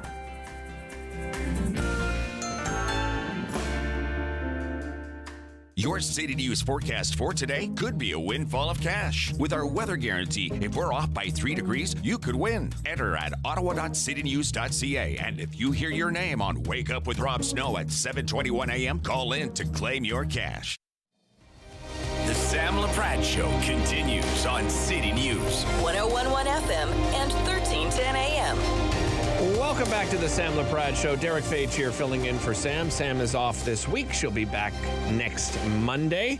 You probably have heard this story. We've talked about it here on City News. On Sunday, a rally was held to call for a stop to the clear cutting around the Tewan development and demand the city strengthen its tree protection bylaw. It was hosted by a number of organizations, including Ecology Ottawa. And joining me from Ecology Ottawa is the program coordinator, William Van Gies. William, good morning. Welcome to the show. Good morning, Derek. Thanks for having me. It's a pleasure. And, you know, we have talked about this quite extensively here on City News. But for those that, you know, aren't familiar with what's happened, maybe you can just take us back to those, you know, when this was first reported. I believe it was CBC that first broke this story. Tell us what's been going on, William. Yeah, in fact, it was a local outlet, CJRO, who first broke the story around February 16th or so, just that there was clear cutting going on in the area. But that's right, that a CBC report by Kate Porter really brought into prominence that there were, I think at that point, about 70 hectares of lands in the Tewan area that had been just clear cut. And it was a little bit,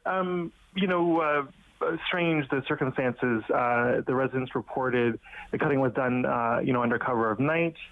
The city confirmed that there was no permit issued for the cutting. The landowners, first of all, said that the cutting was done for the derecho, to clean up from that, and then the story shifted to agriculture at some point. And so, it was a little bit a bit of a moving target there, and a little bit kind of, I think another aspect that the community felt a little bit bruised by is there was no consultation of the community. This sort of took place, this kind of mass destruction without being consulted, when earlier in the process of the Tewan development, they were assured that they would get consultation for any major work done in the area. So again, this was a little bit concerning. So the city, first of all, responded about 5 days after they received notification to impose a stop work order. That was February 22nd. And then shortly thereafter, Don Harewear, general manager of planning, said that, it could go ahead, the clear cutting could go ahead under a specific exemption in the tree protection bylaw. That exemption was for agricultural operations. Again, this is something that later on the landowner mentioned as their ultimate purpose. And that satisfied the city, and so they gave the green light to the landowners to continue this clear cutting. So that's where we find ourselves at the present day. The group. William, I just want to jump in here quickly. I mean, what's concerning to me is the red flag here is that moving target. You say that it's to clean up from the derecho and then all of a sudden your story changes and says, no, it's for agriculture. And then the city goes ahead and, they didn't have a permit. Now the city says, oh, okay, well, go ahead and continue what you're doing. I mean, why? Have you heard from the city? Like, why aren't they concerned about that red flag of that moving target? Yeah, I mean, that's a great question, right? I can't speak for the city, and I don't think we've gotten a satisfactory answer to that question. Another thing to point out is that the residents of Carlsbad Springs, where this is going down, is this is the first that they heard of plans for farming in the area. And, none of the parties involved in the Tewan development is an agricultural operation, right? So it's certainly, as you say, there's some red flags going up with all this. Yeah, because the Tewan, the site is supposed to be a future suburb, right? That's expected to be, about 45,000 new residents. That's right. But now we're hearing there's going to be farming as use of this land, because this sounds quite new. Because you didn't have that expectation either, I'm imagining. Certainly not. No. And again, the residents of Carlsbad Springs didn't either, and they're the ones most affected. So you would think that they, if anyone would have known about this. But again, it's not something that we expect from either of the landowners. So this really was kind of the farming aspect was out of the blue, I think, for a lot of people. And so the city staff says they're going to continue monitoring this situation, and that if they have violated the tree protection bylaw, they could be fined up to $100,000. Now, I don't know for a company developer that's really significant, right? I mean, I think that's the problem with some of the fines that we put in place, especially for some of these larger companies and larger developers, is that it's really a drop in the bucket, William. Yeah, it's not just that it's, as you say, a drop in the bucket, slap on the wrist. But once these trees are clear cut, I mean, what are you going to do? Put them back up again, right? Yeah. The land use is fundamentally altered. So, it's one of those situations where it's easier to ask forgiveness than permission. And unfortunately, this is the situation we're in. I do think we need to incentivize, as a matter of policy, the protection and conservation of ecosystems so we don't get into precisely this situation. You'd like to see the city tighten the bylaw. What are you looking for, William? Yeah, I mean, the way we see it, this is just a flagrant, egregious, violation of proper tree and ecosystem protection. So, if anything, if the tree protection bylaw should have prevented against anything, it's something like this. And so the fact that it didn't is very concerning. It's hard to say whether the problem is in the bylaw itself or in its interpretation. But in either case, I think, the majority of people would agree that this absolutely should have been caught and stopped and punished by the tree protection bylaw. William, really appreciate your time today. Thanks so much for joining us. Thank you very much, Derek. That is William Van Geest, the program coordinator for Ecology Ottawa. As mentioned before, on Sunday, a rally was held to call for a stop to the clear cutting around the Tewan development, and that was hosted by, as I said, Ecology Ottawa, Green Space Alliance, Community Associations for Environmental Sustainability, Horizon Ottawa, and of course residents living in the Carlsbad Springs area. This is Derek Fage. We're going to head to your news right now. I'm filling in for Sam Laprade this week, and you're watching on Rogers TV and listening on City News. Sam Laprade will be right back on City News. 101.1 FM and 1310 AM.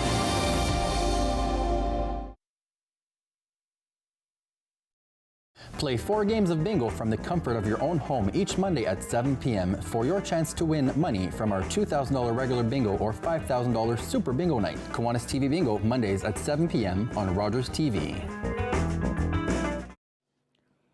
Bum, bum, bum, bum, bum, bum, bum, bum. $20. $20. We're on the line for $20. Everybody knows not to drink and drive, but some people still think it's okay to take drugs and drive. Police have the authority, the ability, and the tools to determine if drivers are impaired by legal or illegal drugs. And because drug-impaired drivers can pose just as great a risk as drunk drivers, they face the same penalties, like the loss of their driver's license, a criminal record, fines, and more. A message from the RCMP, the Canadian Association of Chiefs of Police, and Arrive Alive, Drive Sober. Hey folks, it's me, Giovanni Patini, the host of the RTV quiz show, the hottest show on television. It's the hilarious quiz show where you, the viewers, play for valuable, non-existent prizes. It's got great trivia, fun facts, and a lot of laughs, all blended together in a perfect cocktail of edutainment. So join us Wednesdays at 7:30 right here on Rogers TV. Nice. Hello, I'm Jim Deeks, host of Canada Files. I hope you'll join me each week for interesting and informative discussions with some of Canada's most impressive people.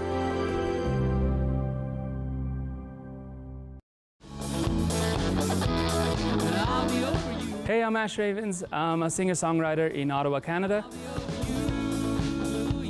I'm performing this week on Encore Ottawa 3, so please be sure to tune in and hope you enjoy it.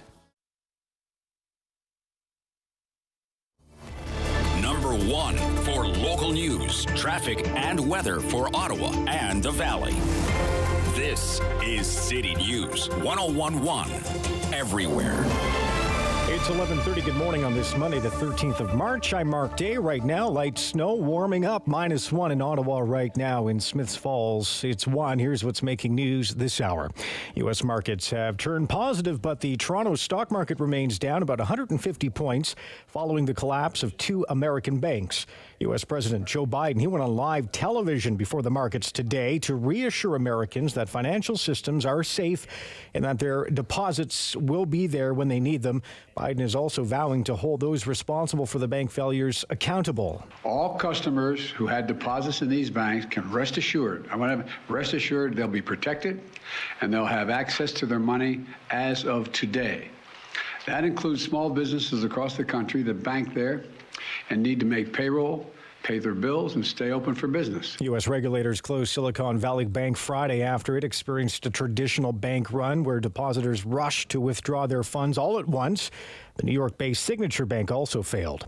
Now, the ratio of household debt to disposable income improved in the fourth quarter. Statistics Canada reports gains in disposable income offset an uptick in credit market debt. The federal agency's latest reading shows there was $1.81 in credit market debt for every dollar of household disposable income last year. And 2 unions are heading back to the bargaining table with CN Rail today, trying to avoid strike action. Contracts with Unifor Local 100 Council 4000, which represent 3,000 mechanics, clerical workers, excavator operators, expired at the end of 2022. Union members have voted 98% and 97% respectively in favor of a work stoppage if they cannot come to a deal. One of the biggest sticking points is CN Rail's decision to change the age for early retirement from 55. The earliest date for a possible strike is Tuesday, March 21st. I'm Mark Day. For News Anytime. Follow up online at ottawa.citynews.ca. The Sam Laprade Show continues on City News 101.1 FM and 1310 AM. Welcome back to the Sam Laprade Show. Derek Fage here from Rogers TV, filling in for Sam. Thanks so much for spending some time with us today. Our next guest, another excellent article in the Kingston Whig Standard. Later this month, for only the second time in history, the last time they got together for this was in 1977.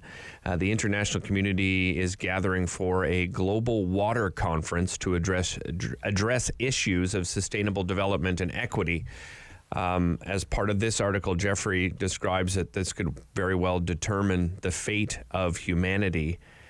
It's been almost 50 years since the global community came together to discuss really one of the most important topics when it comes to humankind and our existence, and that is access to clean water. Jeffrey Johnson, international affairs columnist with the Kingston Whig Standard, joining us. Good morning, Jeffrey. Thanks again for joining us. Good morning, Derek. Good to be with you. Are you as surprised as I am that it's been almost 50 years since world leaders would get together for what really marks one of the most important topics on Earth, Jeffrey?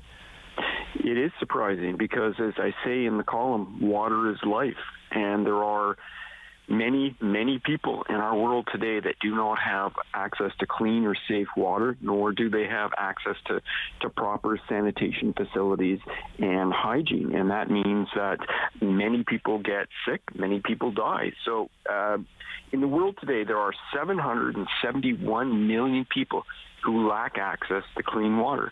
There are 4.2 billion who lack access to proper sanitation. That means millions of people die every year due to waterborne diseases. And of those millions, 300,000 children under the age of 5 die of diarrhea linked to inadequate wash. Wash in the sector is it's water, sanitation, hygiene. So this is basic stuff that you and I take for granted, but many, many people in the world don't have access to. So this upcoming water conference at the United Nations, it's actually, the technical name of it's quite a mouthful. It's Conference for the Midterm Comprehensive Review of Implementation of the United Nations Decade for Action on Water and Sanitation, which runs from 2018 to 2028. So it's this, we're in the middle of this decade of action, and we're trying to advance water goals. These water goals were set in 2015 when the world came together and adopted the United Nations Sustainable Development Goals.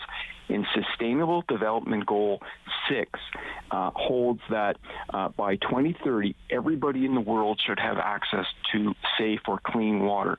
Everybody in the world should have access to proper sanitation and hygiene. So that means everybody should be able to access, a pump in the middle of their village and get clean water. So girls and women don't have to walk many kilometers every day fetching and collecting water. It means that people have access to toilets, so they're not having to defecate in open fields.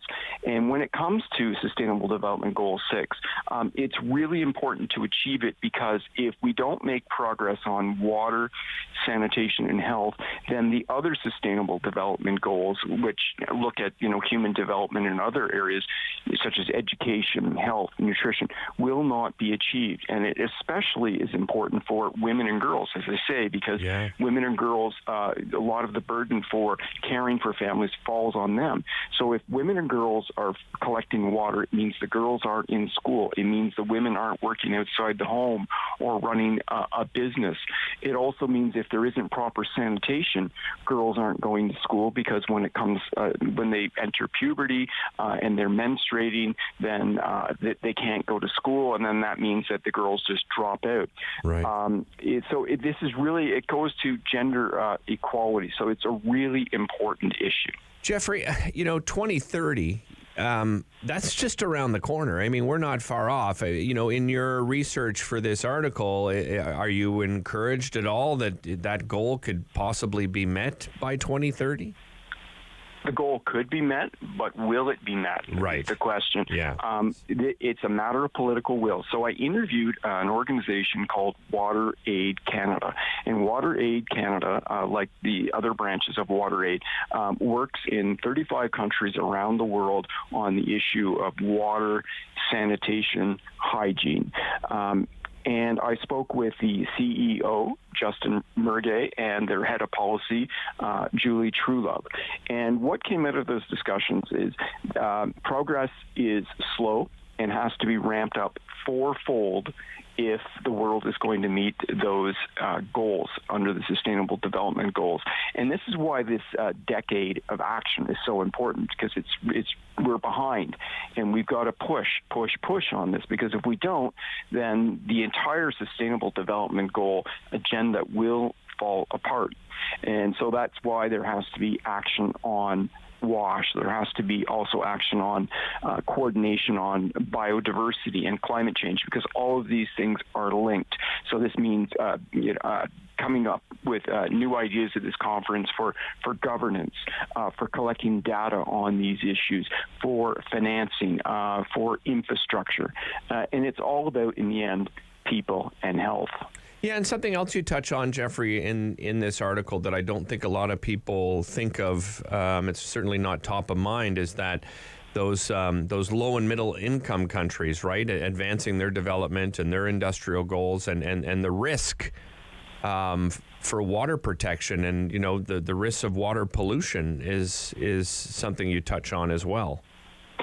Yes, and so that's a big concern, and WaterAid talked about that as well. Okay. So, as countries develop their economies and try to lift their standard of living, there is a real danger that water is going to be overused in industrial processes and also in agriculture, and then you have to worry about the wastewater from those activities. Is the wastewater just being pumped directly into lakes and rivers and not treated?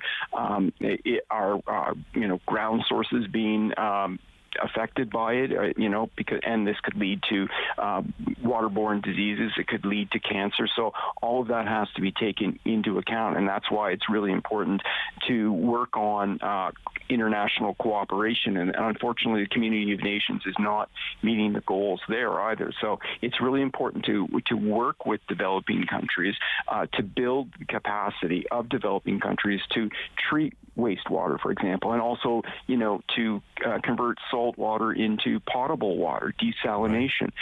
So all of these things need to happen, and the pace of change needs to be really accelerated. As the CEO of WaterAid said, it needs to be increased fourfold if we're going to meet those goals. We're speaking with Jeffrey Johnston, international affairs columnist with the Kingston Whig Standard. The other concerning issue, for me, Jeffrey, is that the wealthiest of countries are not taking this seriously, and although they do send money to many of these low-income countries, right, to help with a number of things, obviously, healthcare and food and education. Why the lack of seriousness from these wealthy countries and not helping out? And because in the long run, if you help with the most basic thing, such as proper water, clean water and proper sanitation, that money is better spent there in the prevention than in sort of treating many of the symptoms that come up, right, with these waterborne diseases. Yeah, that's a good point. And the way it works with Canada in our international development policy, we don't actually give money to other governments. We work with trusted non-governmental partners, and so, for example, something like WaterAid or UNICEF, and they deliver programs. So we know that these programs are transparent and the money is not being wasted. It's also important to note that the Sustainable Development Goals apply not just to the developing world, but the entire world. So wealthy countries or industrialized countries have to take care of this. And so Canada's got issues of its own when it comes to First Nations, right? Yeah. There are lots of boil water orders still in effect. Now, Canada's made significant progress in the last 8 years or so, but still a lot more has to be done. We're a far cry from eliminating, boil water orders across Canada on First Nation reserves. Yeah. It comes to a matter of priorities, and we're living through difficult times. We had the pandemic, we had the global economic crisis as a result of it, but we cannot allow these other crises to knock us off our attempt to achieve these Sustainable Development Goals, because if we don't get this right, Derek, life on this planet is going to be unsustainable, ecologically unsustainable. And, we're not going to have economic development if all the water is polluted. And it's important to note that only 3.5% of all the water in this world is potable. That only 3.5% of it you can drink. And of that 3.5%, approximately 68% is locked up in glaciers and ice. So we have precious little water in this world, so we can't be polluting it and wasting it. Yeah, and I'm glad you brought that up, because I think people, the perspective of, the percentage of the earth that's made up of water, and people, I think, sometimes get the misconception that we have plenty of it. But as you point out, Jeffrey, that's not the case whatsoever. And if we don't look after our water, as you said, humankind is in big trouble. You did, just before I let you go here, Jeffrey, you did mention, we still have issues here in Canada, and to me, it seems like it should be a relatively easy fix. Why hasn't it been fixed up to this point? Well, I think that one's a little above my pay grade. Yeah. I think it all comes down to, I think, priorities. Mm-hmm. And when it comes to a democratic government, you always have to ask, where are the funding priorities? Right. And as I do, I will give the government credit. A lot of progress has been made, but for people like me, I think it's not enough. Definitely, I know First Nations think that it's not enough, and that's why it's important for Canadians to hold governments to account to ensure that these commitments are upheld. And we should never think of it as charity. We should think of it as being good stewards of our environment, and we should also think of it as an issue of equity. It's not charity at all, and I'm glad you mentioned that, because again, I'll say it again.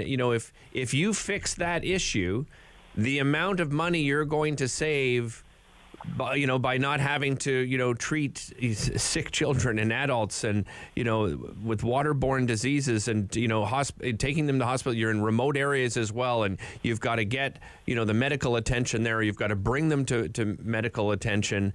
That is a heck of a lot more costly in the long run than fixing the problem, so that these issues are taken care of. It just makes economic sense to me. Yes, and you're also unlocking the potential of the people that are helped by having clean water. So you're helping those children be healthy and do better in school when they're healthy, and you're helping women prosper, because they're not home taking care of their sick children in Canada with chronic diseases as a result of waterborne illnesses. So it's a win-win for everybody. It's good for the people who have the clean water and sanitation, but it's also good for the society because of the economic activity, and also the education that the next generation is getting as a result of being healthy and having clean and safe water. Well said, Jeffrey. Always a pleasure. Thanks so much again for your insight, and excellent article in the Kingston Whig Standard. Thanks for the good discussion, Derek. Thank you. That's Jeffrey Johnston, international affairs columnist with the Kingston Whig Standard. This is Derek Fage filling in on the Sam Laprade Show. You're watching on Rogers TV and listening on City News. Sam Laprade will be right back on City News. 101.1 FM and 1310 AM. Every year, dozens of Canadians are killed or seriously injured because they take risks around railway tracks. Talk to your loved ones about rail safety. Visit stoptracktragedies.ca. Here comes the 67. He scores! How's that for your first of the season? Another highlight reel goal. Perfect placement there on the one-time. What a play! 67's action on Rogers TV. On Monday's Daytime Ottawa, we'll be joined by the Rideau Carleton Casino, because they have launched their new table games. We'll give you an update on that. We'll also tell you about emotional eating. We'll tell you some of the causes and, of course, better yet, some of the solutions out there. We'll introduce you to a fantastic local author and talk about his brand new book of poetry, available in both French and English. All that and more on Monday's Daytime Ottawa. I'm Wendell Clark with a word about winning. We all know it takes a team effort in any sport and with any challenge. You can be a part of the winning team that shuts out impaired driving. Whether you're out on the town or just hanging out with friends, drink responsibly. Always have a plan for a safe ride home for yourself, your family, and your friends. You'll be helping to shut out impaired driving. Visit ArriveAlive.org to find out more. Arrive Alive. Drive sober.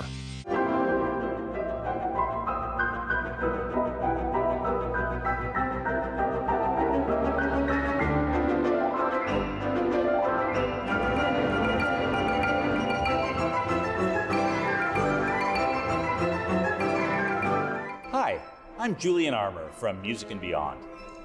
Join us for a new show this spring on Rogers called Music and Beyond Presents.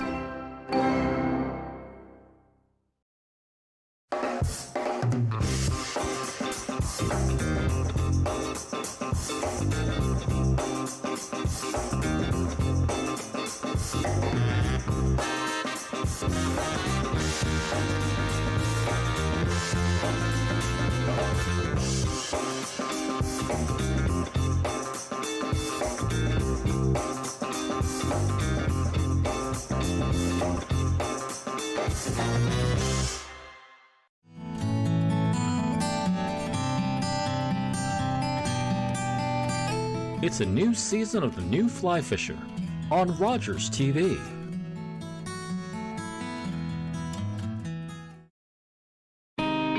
This is Meg from Fit Over 50. On our next episode, we're going to be doing a full body workout using resistance bands. You can find bands at any local sporting goods store. So go get yours and hope to see you then. The Sam Laprade Show continues on City News. 1011 FM and 1310 AM. Welcome back to the Sam Laprade Show. Always excited to talk sports. You know, I'm a huge fan of all sports. In particular, though, big hockey fan. Ottawa Senators fanatic. A lot of excitement in the offseason. And then, of course, at the trade deadline, Jacob Chychrun comes over. You get the top four you're looking for. They get hot. Things are looking great. And then we lose to Chicago, which should have been a fairly easy win in most people's minds. Win in Seattle, so everybody gets excited again. Okay, that was just an aberration. And then lose in Vancouver and Calgary. What is going on? Well, I am joined by the host of the Sens Nation podcast and the Steve Warren Sports Show on City News, Steve Warren himself. Good morning, Steve. Good morning, Derek. How are you? I'm great, thanks. Always a pleasure talking to you, Steve. And the question everyone's asking themselves is, what happened? This has been a disaster of a road trip, Steve. What do you watching these games, if you're able to stay up that late, what have you seen has been the biggest weakness? Well, there's a defensive inconsistency. It's like you just talked about. I mean, you've got a team that, it's like a broken faucet, hot, cold. It's that's been a big factor for me. And they're also, let's be honest, I mean, they're just not deep enough to play without an experienced NHL goalie. They're not deep enough to have anything less than elite defensive zone coverage, and we've seen that again and again falling apart. And I think there's also a little factor. There's a lot of young guys on this team, and they work their way back into relevance this season with a great February. And so they go on this road trip, and I think there's an excitability. And I think you move from being an also-ran to being relevant, and suddenly you have something to lose. Right. There's pressure that goes with that, and not a pressure that a lot of these young guys have dealt with before. And so when they got adversity in that Chicago game, they came out great, but Chicago ended up with, it seemed like everything they shot went in, and everything Ottawa tried didn't work out. And then I think a scramble began. And so I think that's kind of the genesis of it all. But, they're just still not good enough defensively, like again and again. Even with the power play now, Derek. Yeah. They're giving up phenomenal amounts of chances while they're on the power play. But so they're just giving up too many opportunities to the opponent right now. And there's just there's an inconsistency of youth that's at play here. Steve, looking at the defense, all the excitement, I've seen a lot of people questioning sort of the defensive lineup as well. You just described how the defense, just, the structures, is it coaching, or is there, because it's supposed to be enough talent now. So what's the problem, do you think? I do think you have to sort of look at coaching to some degree, making guys accountable. I know DJ Smith decided to kind of randomly bench Shane Pinto for a short time in the second period. But that's not the kind of accountability, you're 4 years in and you haven't really been doing this. You kind of break character and just randomly bench Shane Pinto. I think that's the right idea, but it's coming pretty late in the game. And I think you need to look at guys, higher up in the batting order and make them accountable for the same mistakes that are being made again and again. They've been inconsistent defensively. The structure has been poor, giving up odd man rushes the other way. And that's just, presence of mind, doing shoulder checks when teams are rushing up ice, seeing what's happening behind you. It's the little things that aren't being done right now. And so that's either the coach isn't getting that across to guys, or when they cheat, they're not making guys accountable. So, yeah, to answer your question, I do think coaching has a big hand in it. What about DeBrincat? High hopes. This is a 2-time 40-goal scorer. I see the effort there. What's missing in his game, Steve? Well, it hasn't been terrible. He's certainly creating opportunities. That's all you really want is a guy that, we'd feel a lot differently if a lot of these grade A chances that he's able to generate for himself actually go in. It's just been one of those seasons for him where the shooting percentage hasn't been what it's been in previous seasons. There's certainly, you can't ignore the fact that one of the greatest puck handlers in NHL history is not riding shotgun with him on the power play as he was in Chicago and Patrick Kane. Yeah. So that's a big factor to lose a guy like that. But, yeah, I still like the player a lot. And I do still hope that, because there's a lot of guys that are already making north of $8 million.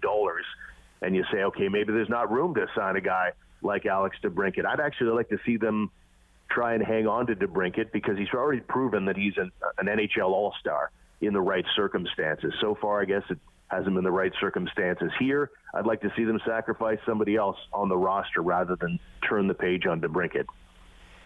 Any chance, Steve, that this team can pull this off? I think, from my calculation, they'd have to go something like 11-5. And this looks like, the Western road trips are always difficult, but these last 16 games or so, it looks like a really tough schedule, Steve. Oh, it's brutal. There's no doubt. There are 6 points and 3 teams out of a playoff spot. You see Washington and Florida have passed them as they've gone on this 1-3 run on the road trip, and that's not good for business. And then you look at the actual trip that's ahead, or the games that are ahead. I'll list it off for you. Edmonton, Colorado, Toronto, Pittsburgh, Boston, Tampa, Jersey, and Florida. Are you kidding me? Wow. And at exactly the worst time, and you've got no NHL goalies on the roster right now. You ask the question, I'll say this. I'm not optimistic for a playoff spot at this point in time. Final thing, obviously, there's going to be some new ownership here. These things take time, but there will be new ownership. Do you see new ownership, coming in and keeping any one of Pierre Dorion or DJ Smith, or will this be the usual case of, they're going to want to bring in their own people? Well, it's tough to say to speak for other people, but I did say at the start of the season that I thought that this team had to get to a playoff spot. I know they said meaningful games, which I think at this stage of the game is, framing it. I don't know if that's the right way to frame it exactly. I'm getting a little weary of that. But, I look at, in both cases, I thought DJ Smith wasn't going to be back this year. And all I know is this team has started horribly for 3 straight years under the same head coach and the same GM. And to me, and I've got nothing against either gentleman, but to me, that's a lot of chances. And are you going to do it a 4th year? My guess would be if you're a new owner, the answer is probably no. Yeah, I agree with you. And they are 2 great people. And sometimes I think we forget about that as fans and people in the media that cover sports. 2 great guys, but I think they might be at the end here. Steve, really appreciate the time again today. Thanks so much for joining us. Thanks, Derek. All right, take care. That's Steve Warren, host of the Sens Nation podcast, and, of course, the Steve Warren Sports Show right here on City News. We got lots more coming up. It's Lunch with Derek coming up. Normally Lunch with Sam, but Sam being off, it's Lunch with Derek, and I'll tell you who is going to be joining me at the table in just a moment. We've got your news coming up. This is Derek Fage filling in on the Sam Laprade Show. You're watching on Rogers TV and listening on City News. Sam Laprade will be right back on City News. 101.1 FM and 1310 AM.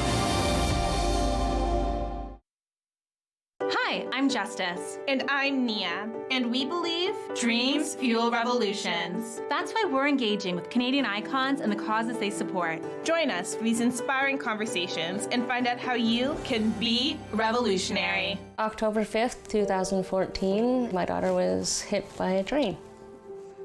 She was walking along the sides of the tracks, and it shattered her world.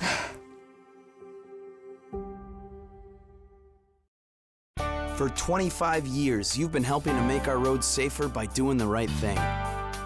You've been the designated driver, you've stayed over, called home, you've called a cab or a friend, and planned ahead.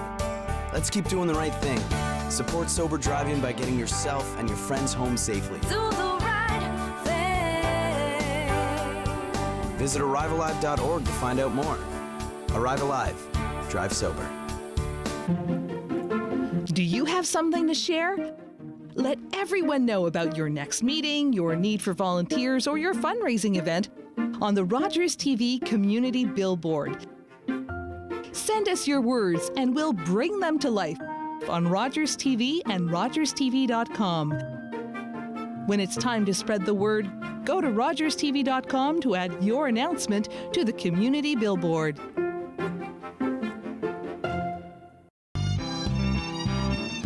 My name is Joel Tamas. This is Red Heaven, and we are going to be playing the Encore concert here in Ottawa. I got goosebumps just looking at the lighting and the sound, and it's very exciting to show up at a place like Shankman. Hi, I'm Justice. And I'm Nia. And we believe dreams fuel revolutions. That's why we're engaging with Canadian icons and the causes they support. Join us for these inspiring conversations and find out how you can be revolutionary. City News. CIWW 1310 AM in Ottawa. And CJET 101.1 FM in Smith Falls and the Valley. Number 1 for local news, traffic, and weather for Ottawa and the Valley. This is City News 101.1 everywhere. It's 12 o'clock. Good afternoon on this Monday, March the 13th. I'm Mark Day. Right now in Ottawa, some light snow -1. In Smith Falls, it's 1. Here's what's making news right now. As you've been hearing, it's sending shockwaves in the banking sector. The collapse of 2 U.S. banks, including the biggest bank failure since 2008. American president addressing that issue in a news conference live this morning. Kevin Meisner has the details. President Joe Biden is reassuring Americans about the stability of the banking sector. Americans can rest assured that our banking system is safe. Your deposits are safe. He says customers affected by the collapse of Silicon Valley and Signature banks will have access to their money today. That includes small businesses across the country that bank there. Biden says losses will be covered by deposit insurance fees paid by the banks, not taxpayers. And he's promising to go after the bank CEOs. We must get the full accounting of what happened and why those responsible can be held accountable. Worries over the stability of Silicon Valley and Signature saw big clients withdrawing deposits in a mass panic. There is a Toronto branch of Silicon Valley. It's mainly a lender. It does not hold any deposits in this country. Kevin Meisner, City News. City News time, 12:01. Let's get a check of the forecast. Here's Denise Andriacci. Light snow, even some mixing at times for Ottawa and Smiths Falls as we move through this afternoon and evening. Overnight tonight, still unsettled, and into Tuesday, we have periods of light snow and mixing still possible. Not a lot, about trace to 2 centimeters. Highs tomorrow near 2 degrees. Then the sun comes back out for Wednesday and we're seasonal near +5. Overnight tonight, 0. Right now, some light snow -1 in Ottawa. Smiths Falls, it's +1. City News time, 12:02. A lot of snow this winter, still some on the way.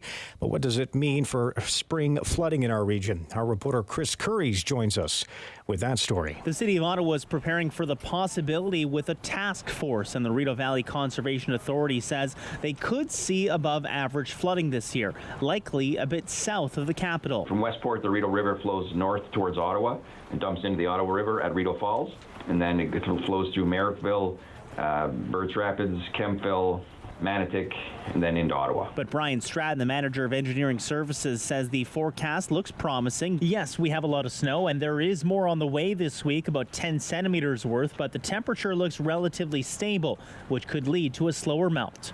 Chris Curry, City News. And a commercial dispute which impacted travel for Flair Airlines passengers over the weekend still not sorted out. 4 leased aircraft were seized in Toronto, Edmonton, and Waterloo, Ontario over the weekend. And a statement from Flair Airlines says it was an extreme and unusual move by a New York-based hedge fund. A company spokesman says a number of flights were canceled Saturday morning, but the airline planned to add additional fleet capacity to lessen the effects on passengers. Now, the airline also says payment has been initiated and it's been involved in ongoing communication with the leasing company. The low-cost Edmonton-based airline, which launched in 2004, announced back in September it was planning to become Canada's third-largest domestic airline by the summer. At the City News Business Centre, I'm Chris McCusker. And I'm Mark Day for News Anytime. Follow up online at ottawa.citynews.ca.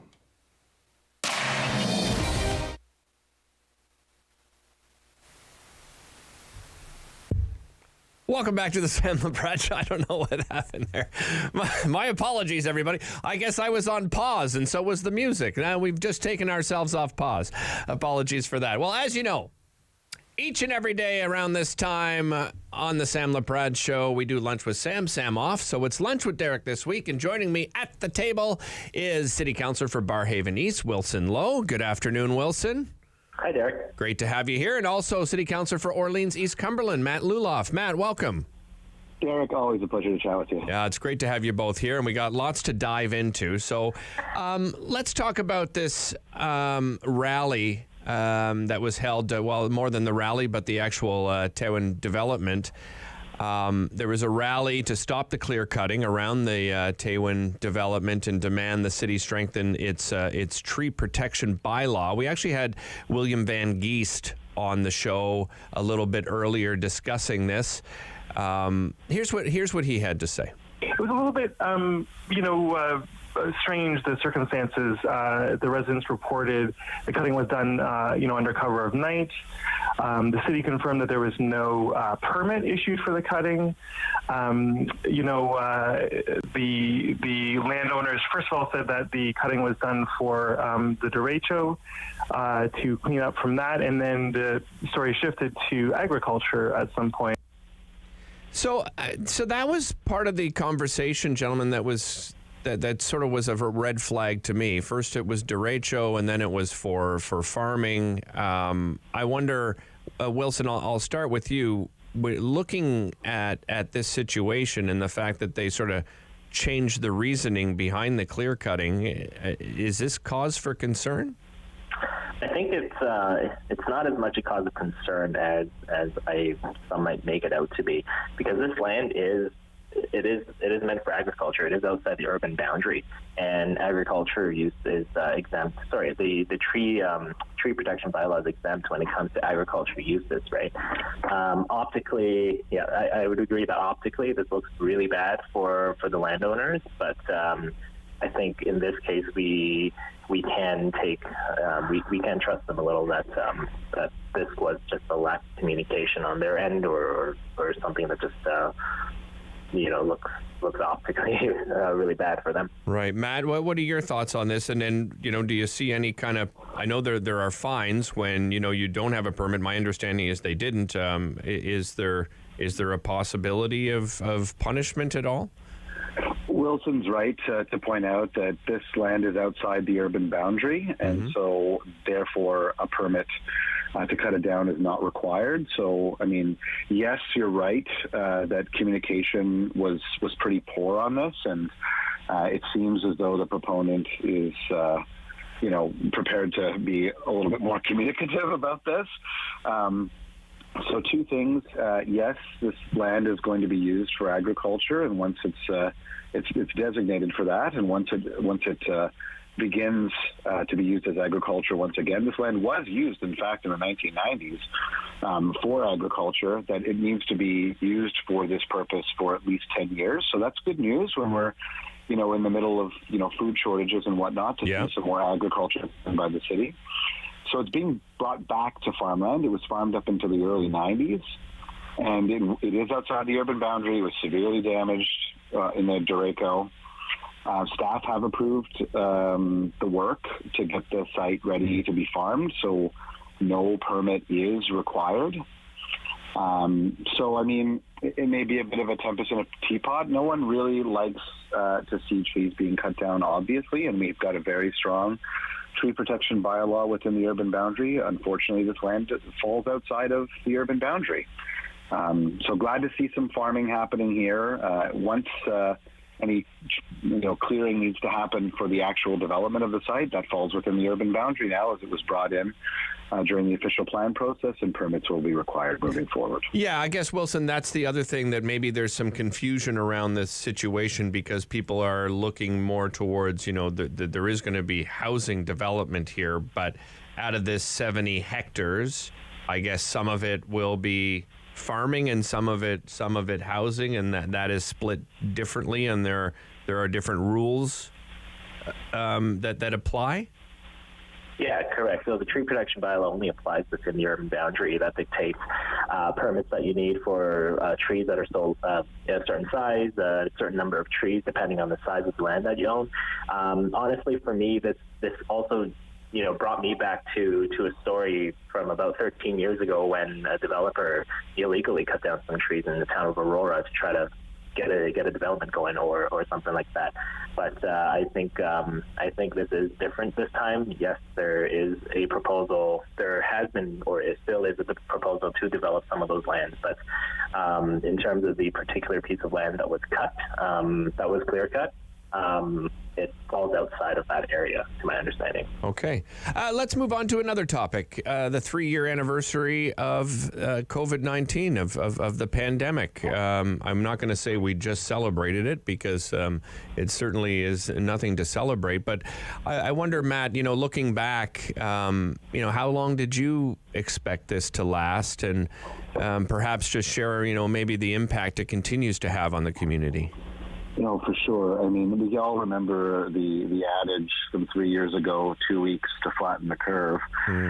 I was optimistic that it wouldn't last very long, but my good friend Darcy was saying, no, this is going to last years, Matt. And I was saying, no, there's no way. There's nothing in our modern memory prior to this that would, have suggested that it would have lasted as long as it did. In the opening and the closing and the opening and the closing and the very frenetic response from different levels of government has left, a lot of local businesses shuttered for good. That has a massive economic impact, especially in areas where, people, commute from. It's left an impact on our downtown core with, the slow return to work. I have other thoughts on that, but we can set those aside for now. Okay. There's still an ongoing impact, from being disconnected from each other for 3 years. It's been wonderful to start seeing some community events coming back. I attended a Holi celebration yesterday with our Indian diaspora. It was so wonderful to see everybody celebrating and together again, but nice. It certainly has left a lasting economic and mental health impact on our community, that's for sure. Absolutely. I same question to you, Wilson, and that is, looking back, did you expect it to last? And maybe beyond the impact on the community, maybe you can speak on perhaps the impact on the city's budget, Wilson. Yeah, so on a personal note, my now wife and I had sent out wedding invitations about a week before that. Really? And for September of 2020, we thought, hey, maybe this will be over in 6 months was our initial thought. We were very wrong, obviously. But no, I echo most of what Councillor Lulop said there. Like, a lot of the impacts are felt in our small business communities. A lot of the impacts are downtown. But also, it's increased kind of this skepticism towards government, especially towards the end where the messaging started getting mixed. It was going back and forth. I won't say week to week, but it was going back and forth, certainly month to month. And in terms of the impact on the city's budget, there are parts of the budget now where we're kind of assuming or hoping that there will be provincial and federal top-ups that that are coming to help supplement parts of our operating budget, especially public transit. Again, similar to Matt, I have thoughts on that too, but I'll save that for another time. But it's changed the way we look at where our operating money goes and how that works.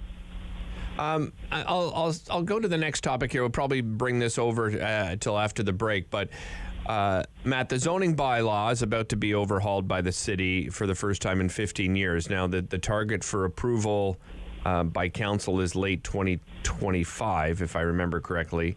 There's multiple versions of the new bylaw are going to be presented before then, including a first draft. The city has released a series of discussion papers, right, to get this started, inviting the public, to give them a read and share their thoughts with online surveys. What changes, Matt, can be expected from this overhauling of the zoning bylaws? Oh, for sure. I mean, I think that residents can really expect prioritizing more affordable housing, especially in areas near transit, and prioritizing active and sustainable transportation, which relates, in fewer parking spaces being required, especially in areas that are designated transit-oriented developments. We just went through a secondary plan exercise under the new official plan here in Orleans, and that's going to lead to a lot more mixed use and some densification along the rail corridor up to and including the area along St. Joseph Boulevard. This is going to be massive revitalization, and as we know, it's people that lead to more vitality and more interesting amenities in an area, because if you look at a place like Spark Street or St. Joseph, where it's 100% business, those areas end up dying when people go home at the end of the day. So what we want to see is more people living along these sorts of corridors, which will add to the vitality of the area and attract more amenities. Very much looking forward to it. There's going to be some difficult discussions because change is hard, but this is a good official plan. This is a great secondary plan for Orleans, and I'm looking forward to the economic development and the pressure release on some of our housing issues that will hopefully come from this. Wilson, I'll get your thoughts on this in just a moment. I have to take a quick break, and we'll come back and continue this conversation with Wilson Lowe, City Councillor for Barrhaven East, and Matt Luloff, City Councillor for Orleans East Cumberland. It is Lunch with Derek. Derek Fage filling in here on the Sam Laprade Show. We'll be back with more. You're watching on Rogers TV and listening on City News. Sam Laprade will be right back on City News. 101.1 FM and 1310 AM.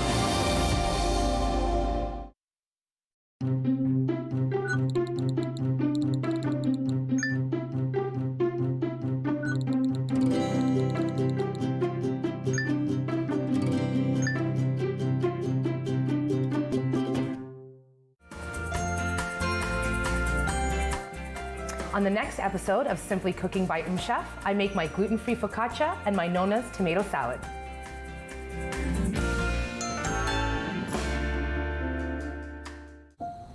Sometimes, for a wish to come true,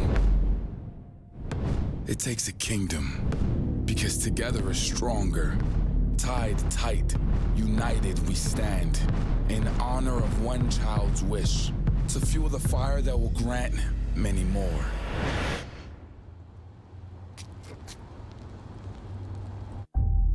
Join the kingdom. Send them home! Get rid of them! Gentlemen, please.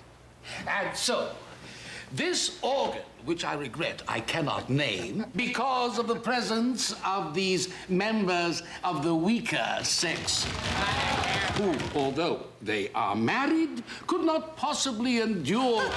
Get them out. Patience, Ginny. Patience. Get them out! Dr. McFarlane! Mrs. Trout. There's no place for women in a medical school. Get them out! If you do not bring this classroom under control, I am I'm going to repeat every word of this disgusting lecture to your charming wife. My friend Jenny Trout was not the only woman to face this kind of thing in medical school. But she would become the first woman licensed to practice medicine in Canada.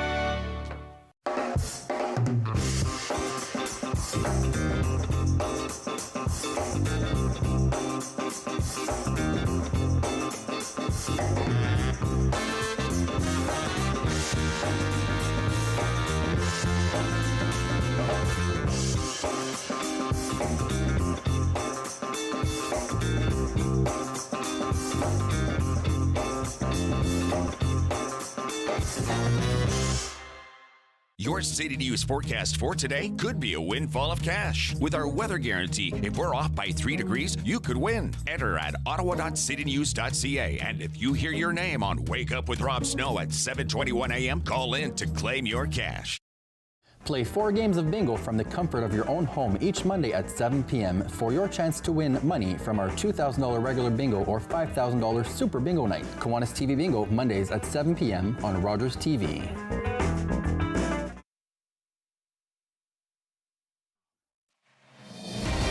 The Sam Laprade Show continues on City News. 101.1 FM and 1310 AM.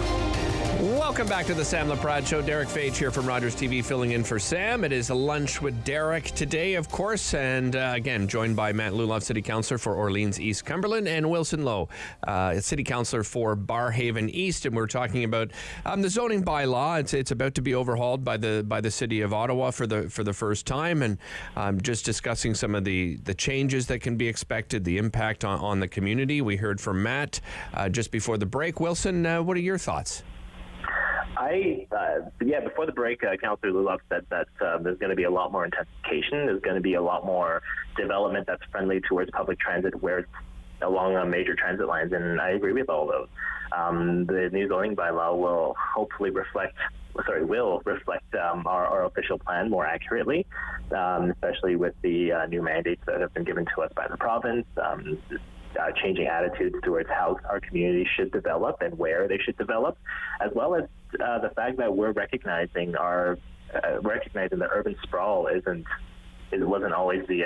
exactly the best policy decision, because we're paying for that now with our traffic issues, with our infrastructure having to catch up, and just having to manage all these issues from a really far spread out location with kind of a population base that's not very dense to support it. Yeah, and my understanding, Wilson, is you're really trying to look at how to actually develop these 15-minute neighborhoods that we've been talking about for a long time. Ottawa, so spread out, it's not conducive to creating those 15-minute neighborhoods. But I guess moving forward, are you encouraged that we're going in the right direction? I think so. People need to be able to access the most basic services within a very small area. There are some services that can be a little farther, and that's stuff that you would need to go to on a regular basis necessarily. The thing is, a lot of our city is actually, and even if it was inadvertent, a lot of our city is actually built on that idea. There are services located in a very centralized area around the neighborhood, in the middle of the neighborhood. It's just there are some newer communities where zoning hasn't caught up or commercial development hasn't caught up with residential development. But this is certainly something that will be underway, and hopefully something we can strengthen with our zoning bylaw review. Matt and Wilson, I like to have some fun too when I do these, lunches. So let's move on to some lighter topics. Matt, did you watch the Oscars last night? Are you an awards show guy? I'm not much of an award show guy, to be honest with you. Okay. We're definitely playing in the other room. My mother-in-law and my wife and my father-in-law were tuning in.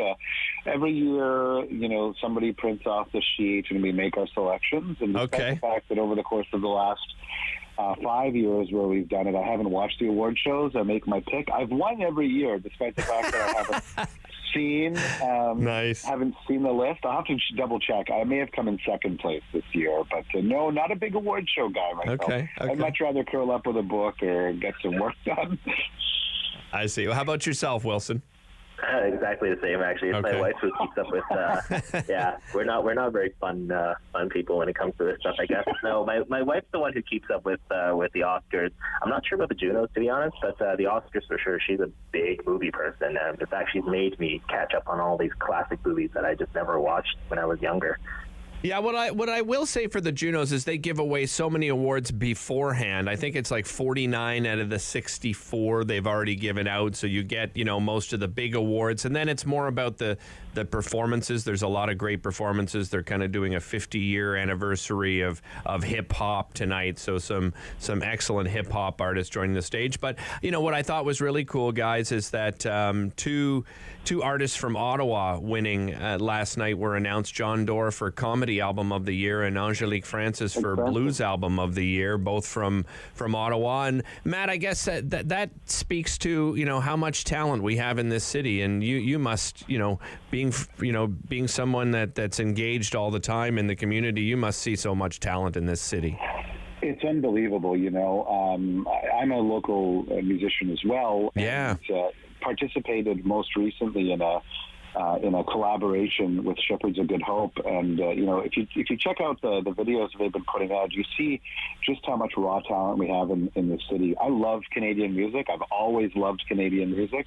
Artists like Dan Mangan and Matthew Good, Arcade Fire. We've got some wonderful music in Canada. Yeah. And seeing the Junos, come around and seeing that celebration of Canadian music, while it's certainly not the same production value as the Grammys. We wouldn't want that in Canada anyway. So it's always wonderful to celebrate the great musicians that we have, both in this city and across the nation. Yeah, Wilson, I mean, your thoughts on how much talent we have in this city as well. Absolutely, like it's the talent and the spirit that people put into expressing their talent that makes our community great. It makes every community great. I don't think we can do any Canadian music thing without mentioning Tim Tierney's love for Nickelback. Poor Nickelback, eh? They're such a bad rap. I mean, the guys have sold millions of albums and sold out shows everywhere, and somehow they seem to be the whipping boys of Canadian music. Before I let you both go, Matt, what about daylight savings time? David Smith here during the talkback hour had a lot of call, and it was mixed reaction. Does daylight savings time mess you up? Do you think we should abolish it? That's a really interesting question. I think that there's been quite a bit of discussion about this. There's a private members bill brought forward by the former MPP for Out Wilson's Way, Jeremy Roberts, and I think that we came to the conclusion that as long as we could convince our closest American neighbors in New York and the province of Quebec to do away with it, that they would. It's difficult when you have young children, right. like I do. They're on a schedule, so getting them, having them get up at 6 what felt like 6 rather than 7 yesterday, particularly difficult. I think that we probably want to hang on to the daylight savings time so that we end up with a little bit more sunshine in the winter time for sure. But it's not something that I think a lot about, other than those 2 crunch times during the year. I think that it would be nice to have a constant time, though, for sure. What do you think, Wilson? Yeah, exactly the same. I have relatives in Hong Kong, and I keep forgetting if it's 11 or 12 hours ahead because of that. I actually have to Google it sometimes, but it's certainly something that has been discussed a lot, especially from a health perspective, right? The instances of people with, I think it's heart disease, kind of goes up a little bit with daylight savings. There's more collisions on the road when the clocks go forward, I think. So it's minor in the grand scheme of things, honestly, but I think it's certainly a discussion worth continuing in the future. Yeah, and I think we will until there's a change probably in the United States. I don't think we probably won't see a change here, but it's always something everybody talks about, whether it's falling back or springing forward. Gentlemen, thanks so much for joining me today. Really appreciate your time. Thanks for having us. All right, take Thanks care. Thanks so much. Oh, you're welcome. That's Wilson Lowe, City Councillor for Barrhaven East, and Matt Luloff, City Councillor for Orleans East Cumberland. We're going to take a quick break. Your news coming up. This is Derek Fage filling in on the Sam Laprade Show. You're watching on Rogers TV and listening on City News. Sam Sam Laprade will be right back on City News. 1011 FM and 1310 AM.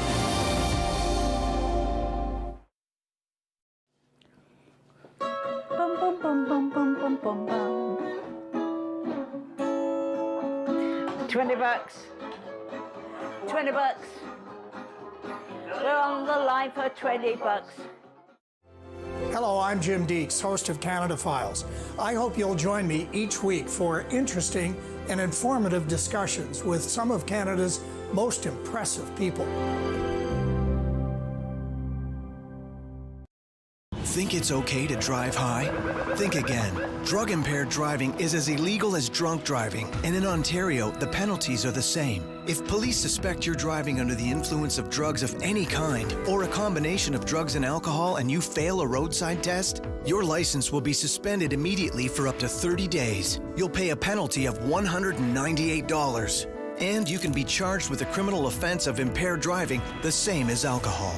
Driving high is never okay. Once upon a time, in a nursery rhyme, there were 3 bears. 1, 2, 3 bears. And they went a-walking in the cool woods a-talking while their porridge began. Rogers TV invites you to let your imagination roam as we present Ottawa Storytellers. Each week we'll present a collection of original creative stories and inspirations for children of all ages. Join us for Ottawa Storytellers on Rogers TV.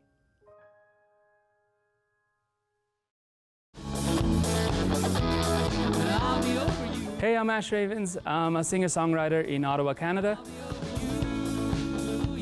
I'm performing this week on Encore Ottawa 3, so please be sure to tune in and hope you enjoy it. Every year, dozens of Canadians are killed or seriously injured because they take risks around railway tracks.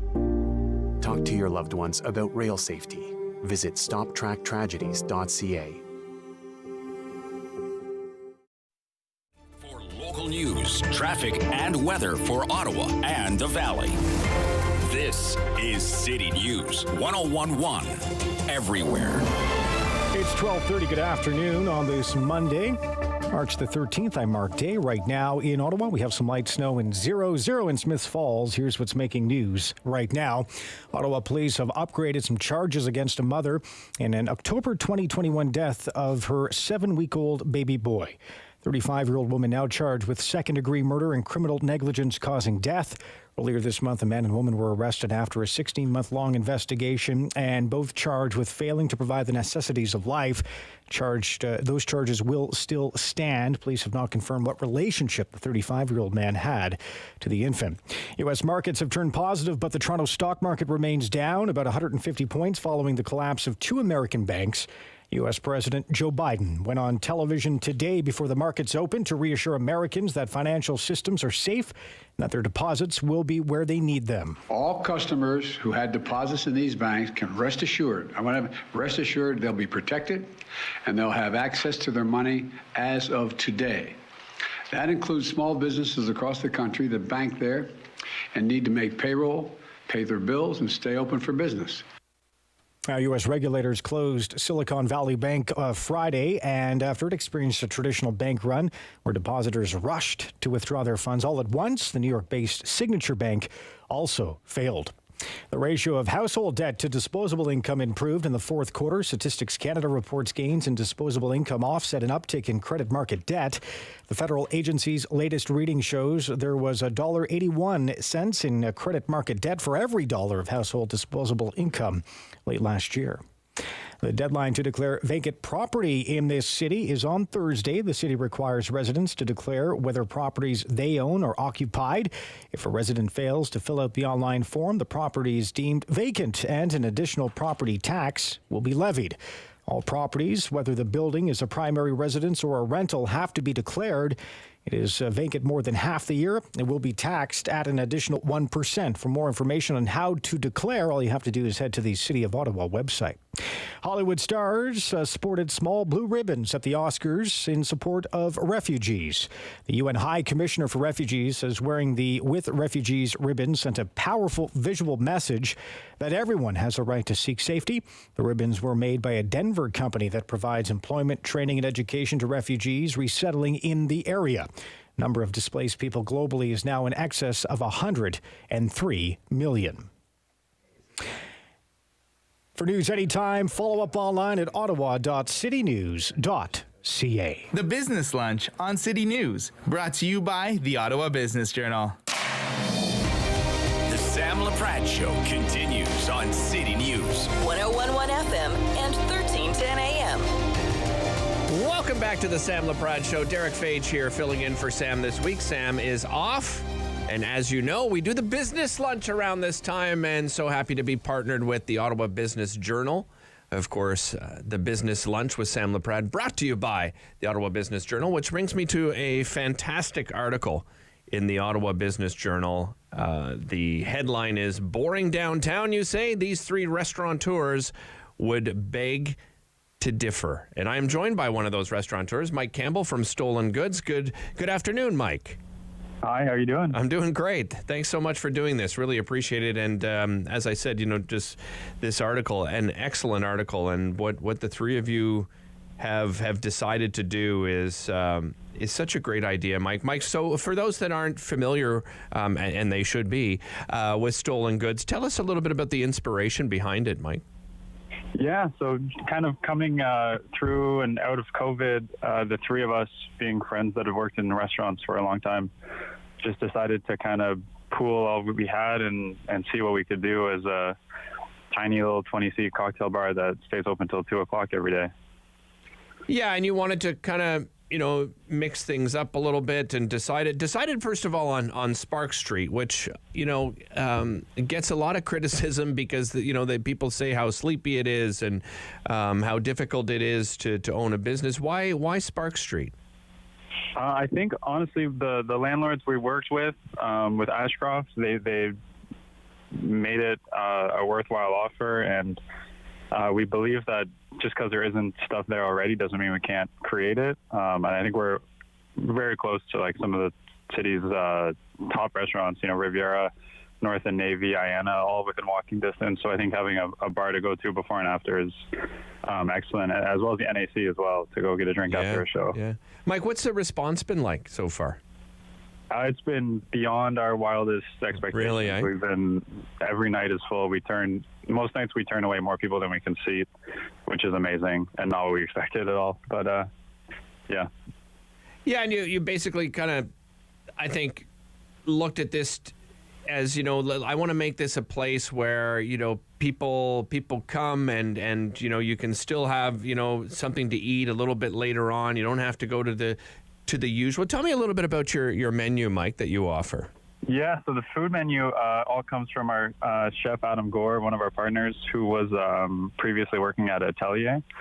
It's basically small tasting bites that you'd want to have while you're drinking. Things like beef tartare, dressed oysters, cheesecake, small desserts, small bites, but all really well made and made fresh every day. Mike, tell me about the drinks that you offer. Drinks, we go for a more playful, whimsical cocktail experience, I'd say. Okay. Lots of local ingredients. We have our own little farm in the West End that my parents actually take care of for us. So in the summer, we have all the fresh produce and herbs and everything that we could want from ourselves, basically. Where did the farm idea come from, Mike? Well, I guess a lot of it was some of the cool, unique ingredients that we want to use are either really expensive to get or really hard to get in Ottawa. So we figure if we just, utilize the small acre of land or so, not even, it's maybe like half an acre of backyard space we have to grow some of the more interesting ingredients, then we use that. We actually started a year before the bar opened, thinking we'd be open a year earlier, but there were so many delays with COVID. Yeah, of course. It took almost a year and a half to open. What are some of those unique ingredients, Mike, that you're talking about? Peruvian black mint, tomatillos, yellow raspberries, kind of things that you might see sometimes, but either don't see often enough, or when you do see them, they're a little overpriced for what we wanted. Yeah, of course.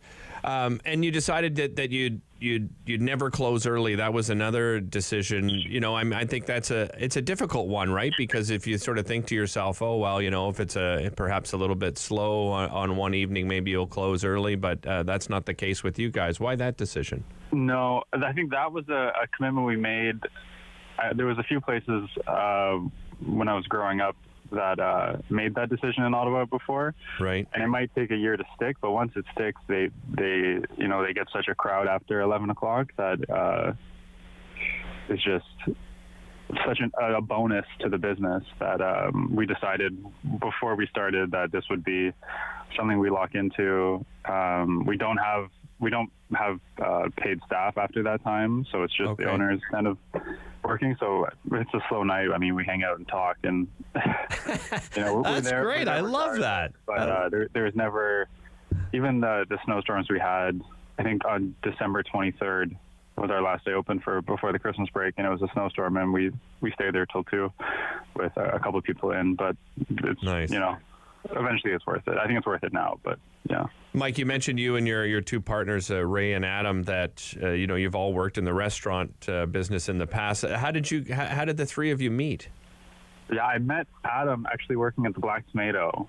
Okay, yeah, I remember the Black Tomato. Final 3 years of that establishment. And then after then, I went and worked at a restaurant on Preston Street where I got to meet Ray, and just being friends over time.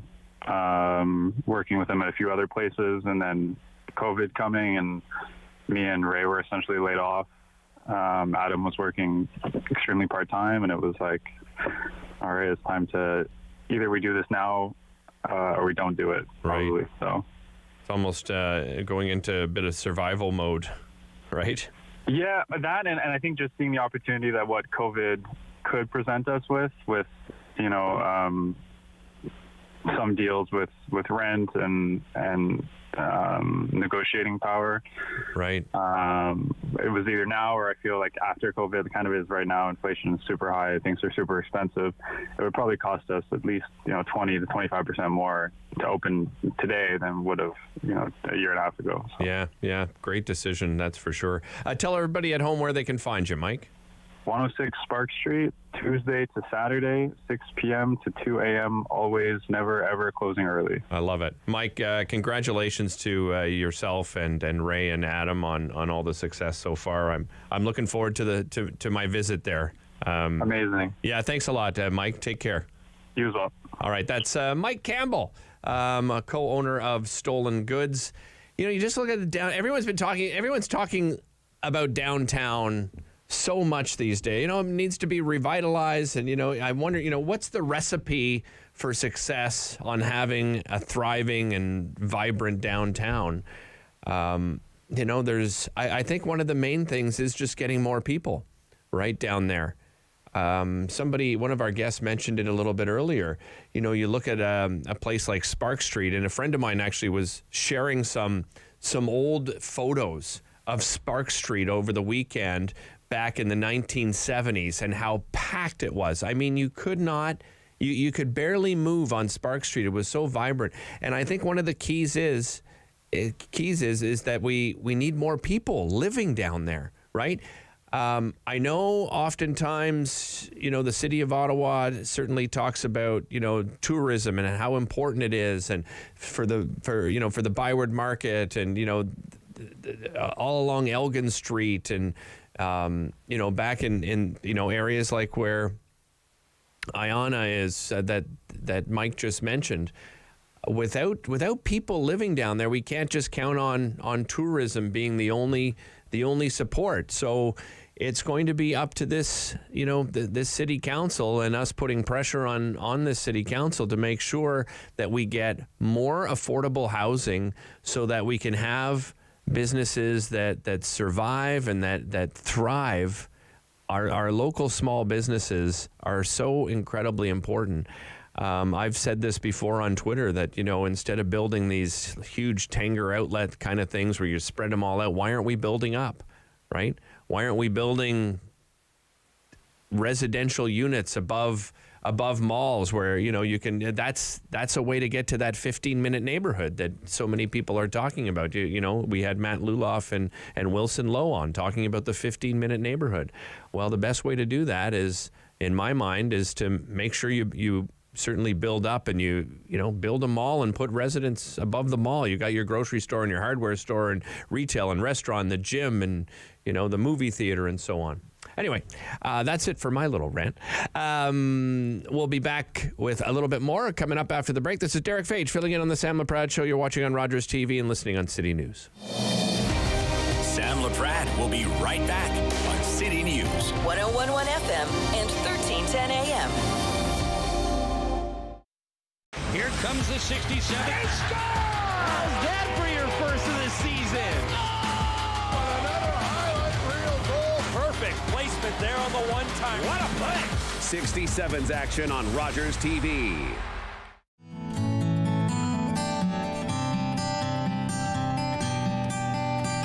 It's a new season of the new Fly Fisher on Rogers TV.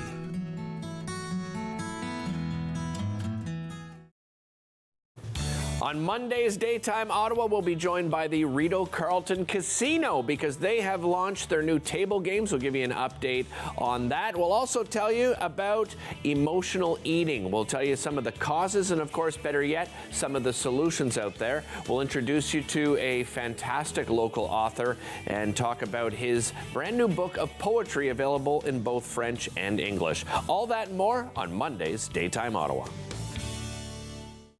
After a night out with your friends, not having a plan for a safe ride home can leave you in a bad spot. You could end up riding in a police car, an ambulance, or a hearse. These unplanned modes of transportation can be a costly choice and do not take you home. Your plan could include a designated driver, a taxi, or public transit. Drink responsibly, choose your ride, and have a plan for a safe ride home. Visit arrivealive.org to find out more. There we go.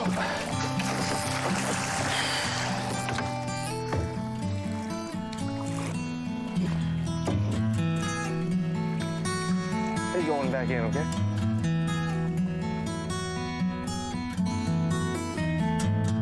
It's a new season of the new Fly Fisher on Rogers TV.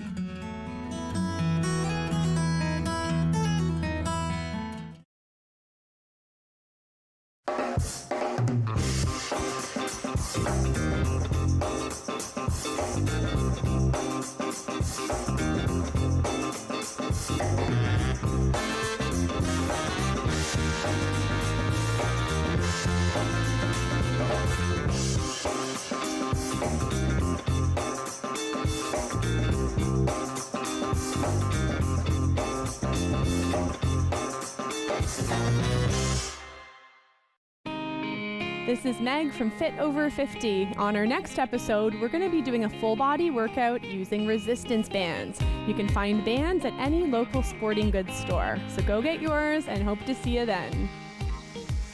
Hi, I'm Justice. And I'm Nia. And we believe dreams fuel revolutions. That's why we're engaging with Canadian icons and the causes they support. Join us for these inspiring conversations and find out how you can be revolutionary.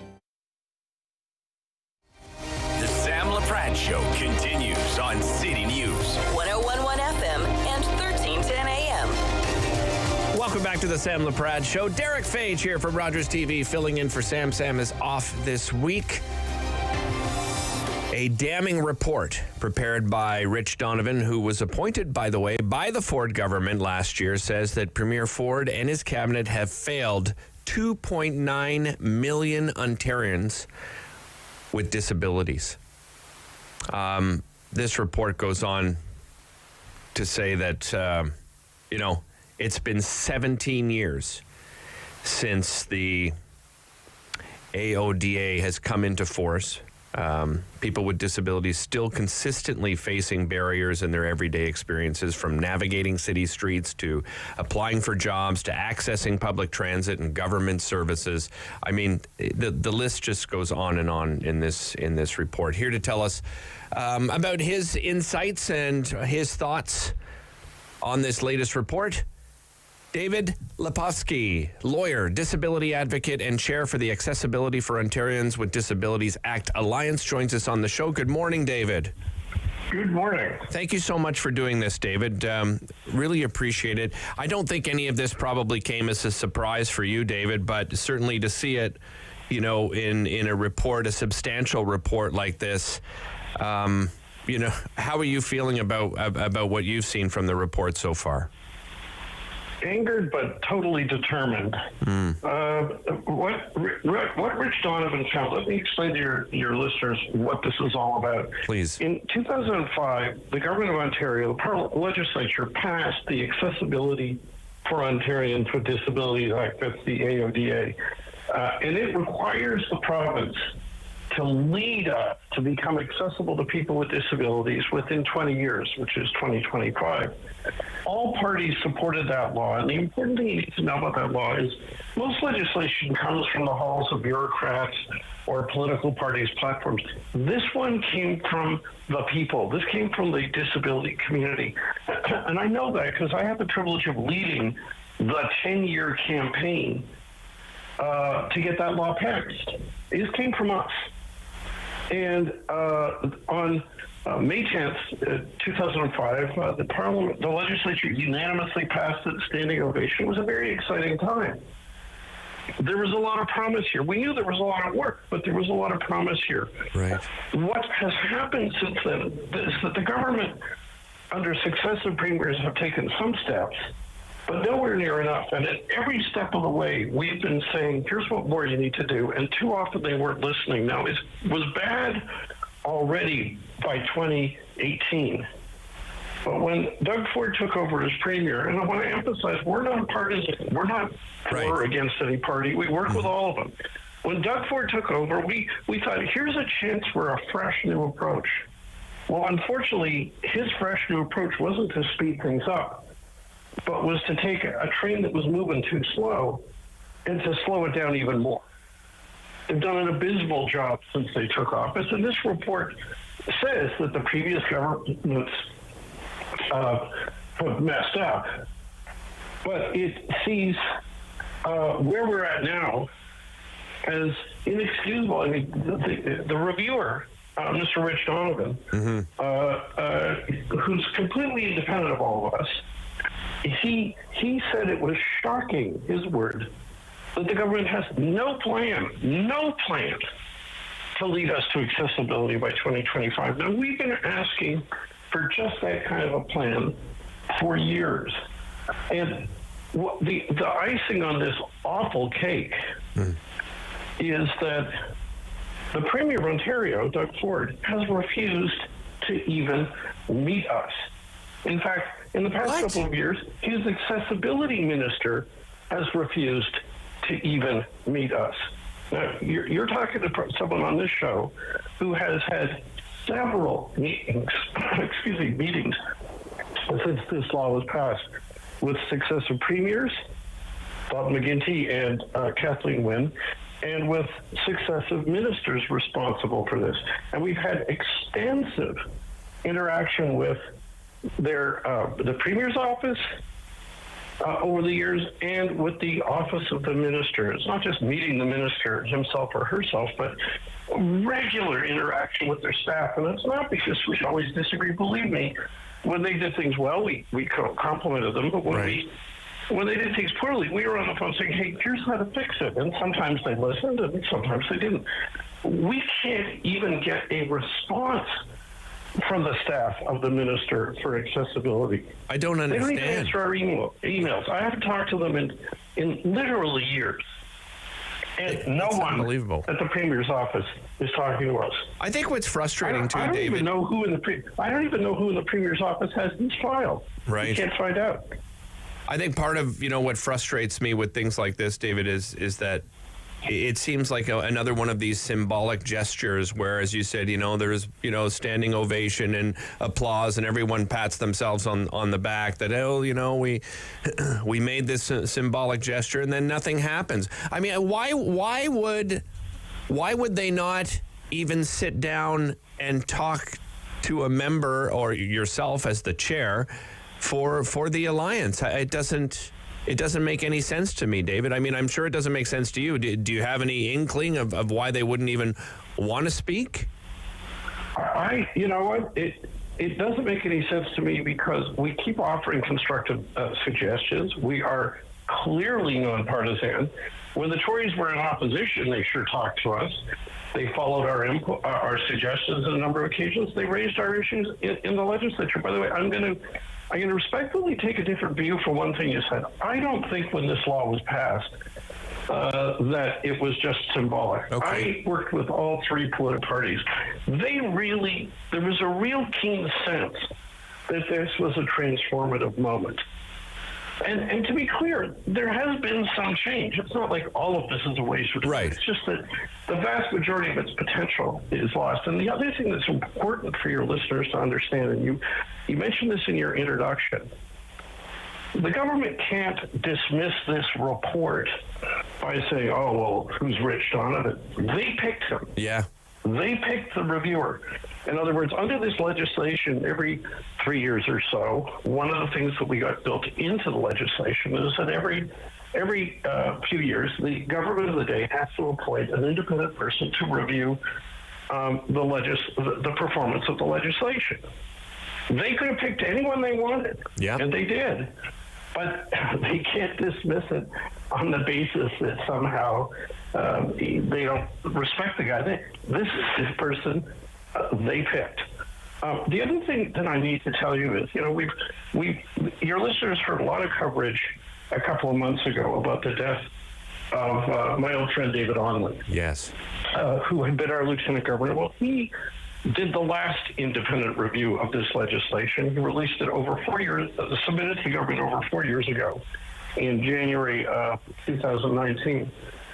It said much of what Rich Donovan said, only Rich Donovan said it even blunter, and it is hard to be blunter than David Onley was. Right. David Onley did not pull his punches, so we had to, with all of the focus on the untimely death of David Onley and his important contributions to accessibility, the crowning achievement of his life's work in this area was his report to the government 4 years ago, which the Ford government has not implemented.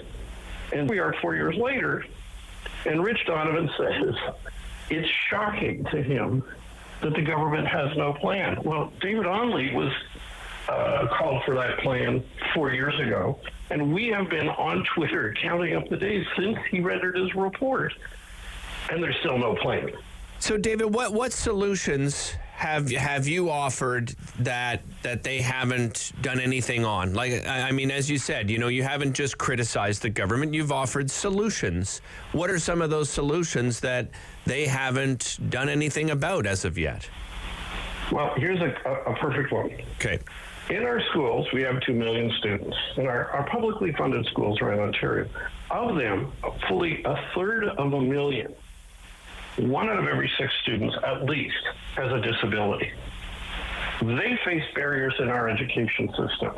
That's despite the fact that our teachers and principals want to try to teach everybody, but the system handcuffs them because it's not designed to effectively teach all kids, all kinds of learners.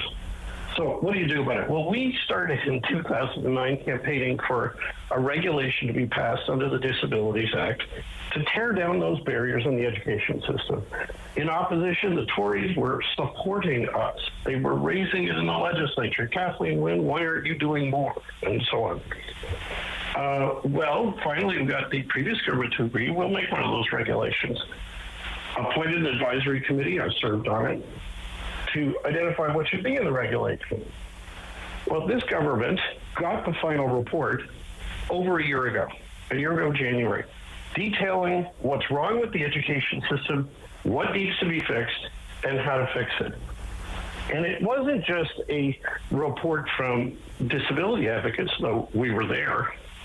Equal membership on the committee came from the education sector. Teachers, principals, trustees, so on. Right. So the government has the blueprint on how to fix the education system so that it will serve that third of a million students effectively. What have they done? Nothing. Yeah. David, we had no education, literally nothing. Yeah. David, I hear the frustration in your voice, and, I'm just so sorry that, after having that report in their hands that that nothing's been done, that you can't even get the ear of somebody in government. I understand your frustration, and I really appreciate you spending time with us today, David. Thanks so much. Thanks so much for discussing this issue. A pleasure. That is David Lepofsky, lawyer, disability advocate, and chair for the Accessibility for Ontarians with Disabilities